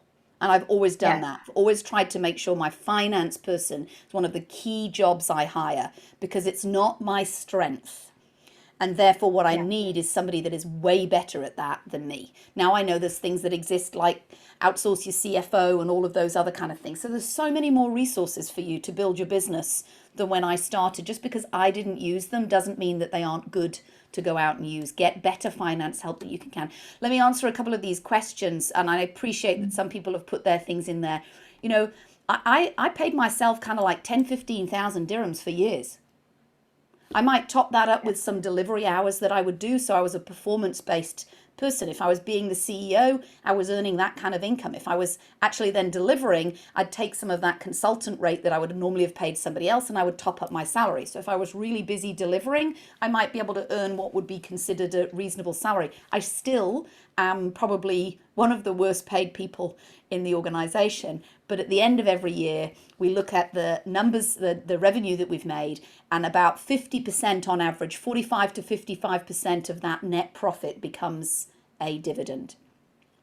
So that means there is enough cash left in the business to then refuel that. Now, if that isn't enough cash, then that percentage would drop. But that's probably been in the last 6-7 years, not in the early stages. Okay. Does that help, being as transparent as I can? And most of my leadership team have a bigger base than mine. It's always how it is, isn't it? Yeah, it is. You know, much to my husband's Yeah, frustration. I'm in it for the long term. I'm excited, and you know, I'm not in any personal debt either, so that's another thing that makes it feel comfortable. Would you choose revenue share, partnerships, or venture capital? Ooh. Oh, I don't know, Sonia. I'd let that question be something you ask to the experts with Jen. I'm very reluctant to. Well, we have partners like Blanchard and Jensen 8 and Exonify where we represent them, and obviously we share with them a percentage of revenue for their IP, their content. Okay, but that's very different. They're not investing in my business. I'm using their product to sell at a premium level and to deliver international standard products. Okay, let's look at any more questions. Thank you, Poonam. Sorry we miss you. Yeah, great, Adrienne, CFO, outsourced CFO. Fantastic. That, you know, again, I love some of my team members, and you know, they're critical to making the business work. But I would definitely be looking at the outsourced solution right now, because obviously the bigger your payroll and the bigger your team, when you need to scale or shrink, sometimes it becomes harder. And with that, you're getting the best of the best talent. In the early days, I used to have a lot of women that worked for me. I still do. We're still predominantly female over male. But what we also did is we took women that were perhaps above the pay grade, but we agreed a half day or 3 days a week. So I could get a more talented marketing manager who had more skills, but I had less time. And that then meant they could come back to work from perhaps maternity leave, or that they could do something and still actually manage their lives. And I got more intelligent thinking. So that was one of the other things that I did a lot of. I just want to share two more slides as a finish, Jen, before I hand over. Is that okay? Of course. Yeah, no, that's fine. And I was actually just going to add to that. When I first started one of my first businesses, and I didn't have the budget to pay lots of people, but you needed to have senior people, that I did the same thing, that I brought in people part-time, mainly mums who had very senior roles, didn't want to work full-time. And I ended up having amazing talent, and it helped me scale my business so quickly, because those sorts of roles, at least back then, it's not so much now, but those sorts of roles are harder to come by. So you can get amazing talent that way. And it's investing in other women, which we love to do. Girl power. So girl power. So I just really wanted to say, these were just some tools I do recommend if you were really at that scaling up phase. Now, I'll be honest, this book can be a bit dry. It's a bit like a manual. So you might not choose to read it in bed, but you do want to sit and work through it. You don't have to do it chronologically either. Read the I don't get any money for this, by the way. I just think it's a really good book and I highly recommend it. Read the executive summary and then go to the section you think you need most. Okay, there's also a lot of resources online that they have. Ultimately, there are around the world coaches that focus on these tools. Finally, I wanted to give yourself a little bit of a break. Okay. This is kind of like what we call the valley of death of businesses. And these stats change a little bit from year to year, but they end up being pretty much the same. Out of 28 million firms when this was done, 96% stay at under $1 million of revenue. This was an American statistics brought out, but it's been shown to look around the world. There are very few companies that scale and make it through these dips from under $1 million to over $1 million, to over 10 million, to over 50 million. And each time you try and scale, you need to use other tools and additional things that you are able to help you get there. It's hard work, but boy, is it amazing when you make it happen. And what I want to tell you is really all you have to do is think about the next step. It is hard work, but it's a journey. And I'd suggest a lot of that journey, you might feel like you're sprinting and it's going really, really fast. Remember to wake up and enjoy some of the process. And I think this network's going to be incredible for you, because any great network like this, particularly with women, everybody's willing to help and support. The thing you have to do is to get clear on the questions that you have. Then you can go find the answers anywhere in the world, and particularly from somewhere like this. So for my final point is, rather than think about what you have to do, also think about who you need to speak to, because often a who question is somebody out there has already done that. Who do I need to speak to that can help me with my next step? And I reckon you'll find them in the directory that Jen's going to create out of the UN Women Network. And that's all for me today. Thank you so much, Hazel. Now, we do have a few more questions, but I am conscious that some people need to leave. So I'm just going to do a few housekeeping things, and then we'll jump back into a few more questions as well.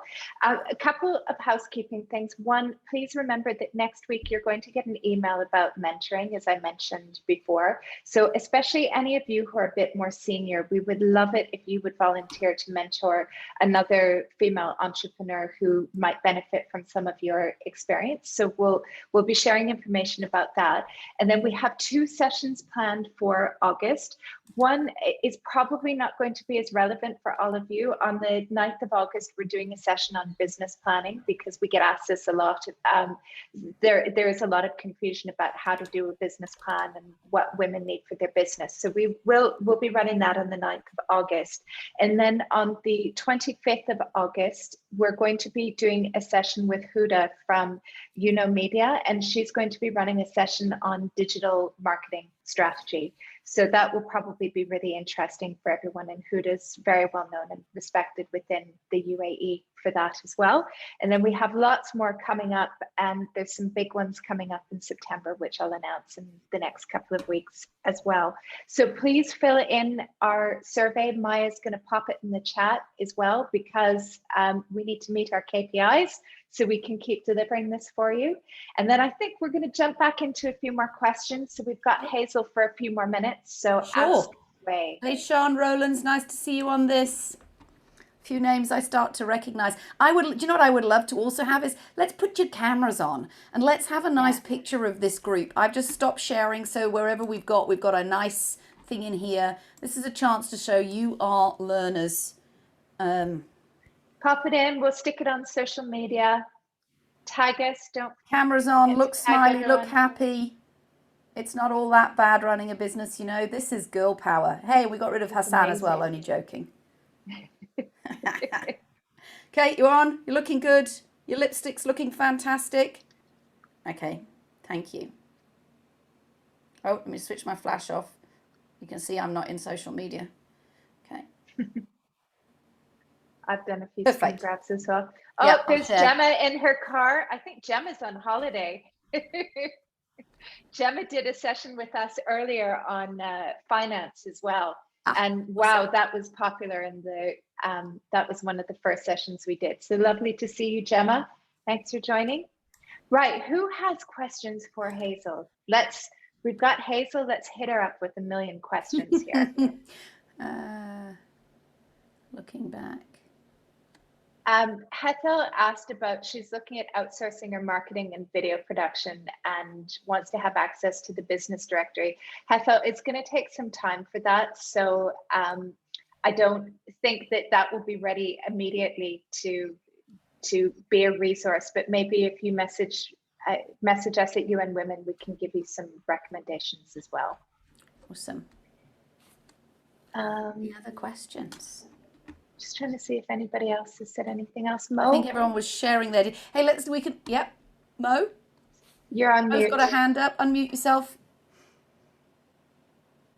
Sorry. It's Mo. I was actually just wondering what your thoughts are on partnerships, not in business, but for something that you are missing. For example, like the tech space now at the moment. Particularly in our business, like I said, we do a lot of AR and design stuff, but we need more than that. And it's more than our resources can handle to get a whole department up and running. Yeah. And that's the way the business is going. And it is absolutely vital that we don't fall behind. And I've been kind of keeping an eye out for maybe potential partners. I was just wondering what your thoughts are on that. I suppose again it's about like finding the right one, is it? Yeah, I've done a couple that have gone well, and I've done a couple that haven't gone so well. So, I think the key component is about finding a partner that isn't then going to possibly cannibalize your business. Finding somebody who's really strong in their swim lane of technology, but it doesn't look like it's going to then get into the consulting side of yours. I think that's the way to go. We have internal resources that do video production, not marketing production, but for learning content. And we've ended up going internally with those resources because we partnered with a company that could do it externally, but then actually what they were trying to do was to learn and take our client as much as possible and go and sell direct. So it is all about the right person. And then the second money I've always spent is on contracts. So I spend the money on the finance guy and I spend the money on a good legal contract. Because if you always sign a contract on the basis that you've fallen out, even if you haven't fallen out. And so I'd just be careful with that. But this becomes a great network to try and find like-minded entrepreneurs that maybe have a business in your space. I did see one quick question that somebody asked, how do I run two businesses? Any advice on how to scale two businesses in the same time, mine and a friend's, in two different sectors, recruitment and accounting? I thought that was interesting. Because I think you'll find you might be able to compare your sweats. So have a look at the strengths and the weaknesses of both those industries, the recruitment business and the accounting business, and have a look at the trends. And are there any comparisons or tools or technology or approaches? Is it the same client? The challenge for me, if I'm providing accounting resources, my core customer might be very different than the person providing recruitment. So is your core customer the same in any way or not?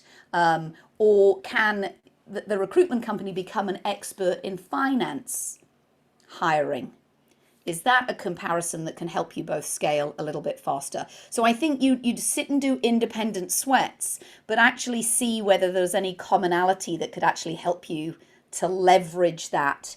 And the second thing would be core customer. Are they the same core customer? By the sounds of it, they're probably not. But you might be able to find some trends in technology that you could leverage. Does that make sense?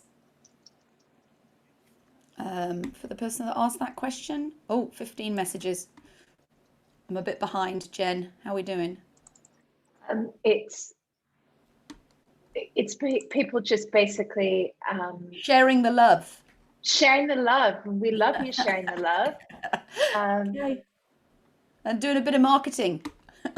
Yeah, go ladies. And there'll be lots of opportunities. Lots and lots of opportunities for all of you. Great, Sarah H. There you go. Somebody everyone. That can help with that. Okay. I think we pretty much covered it. So you know what? I love to end on time because I think that's perfect if we can end on time. So I'm going to wrap things up. So I would like to thank UN Women and NAMA Women Advancement Establishment for making this possible today, and especially for Hazel for giving her time. We're so lucky to have somebody so experienced in business that we can learn from. And thank you for giving so much of yourself and sharing so much information as well. It's been a really great session. And I'm sure that women are going to be able to take ideas from here that will help them scale and grow your business. So thank you so much for your time, Hazel. And ladies, thank you so, so much for joining us today. And we're really grateful for your enthusiasm and support. Please don't forget to fill in the post-training questionnaire so we meet our KPIs. And on that note, just remember, when we work together, we are so much stronger together. So keep supporting each other, keep working together, and we'll see you on one of our next sessions. And enjoy the rest of your summer. Thank you, everybody. Fantastic. Take care, everybody. Stay safe. Bye. Thanks, guys.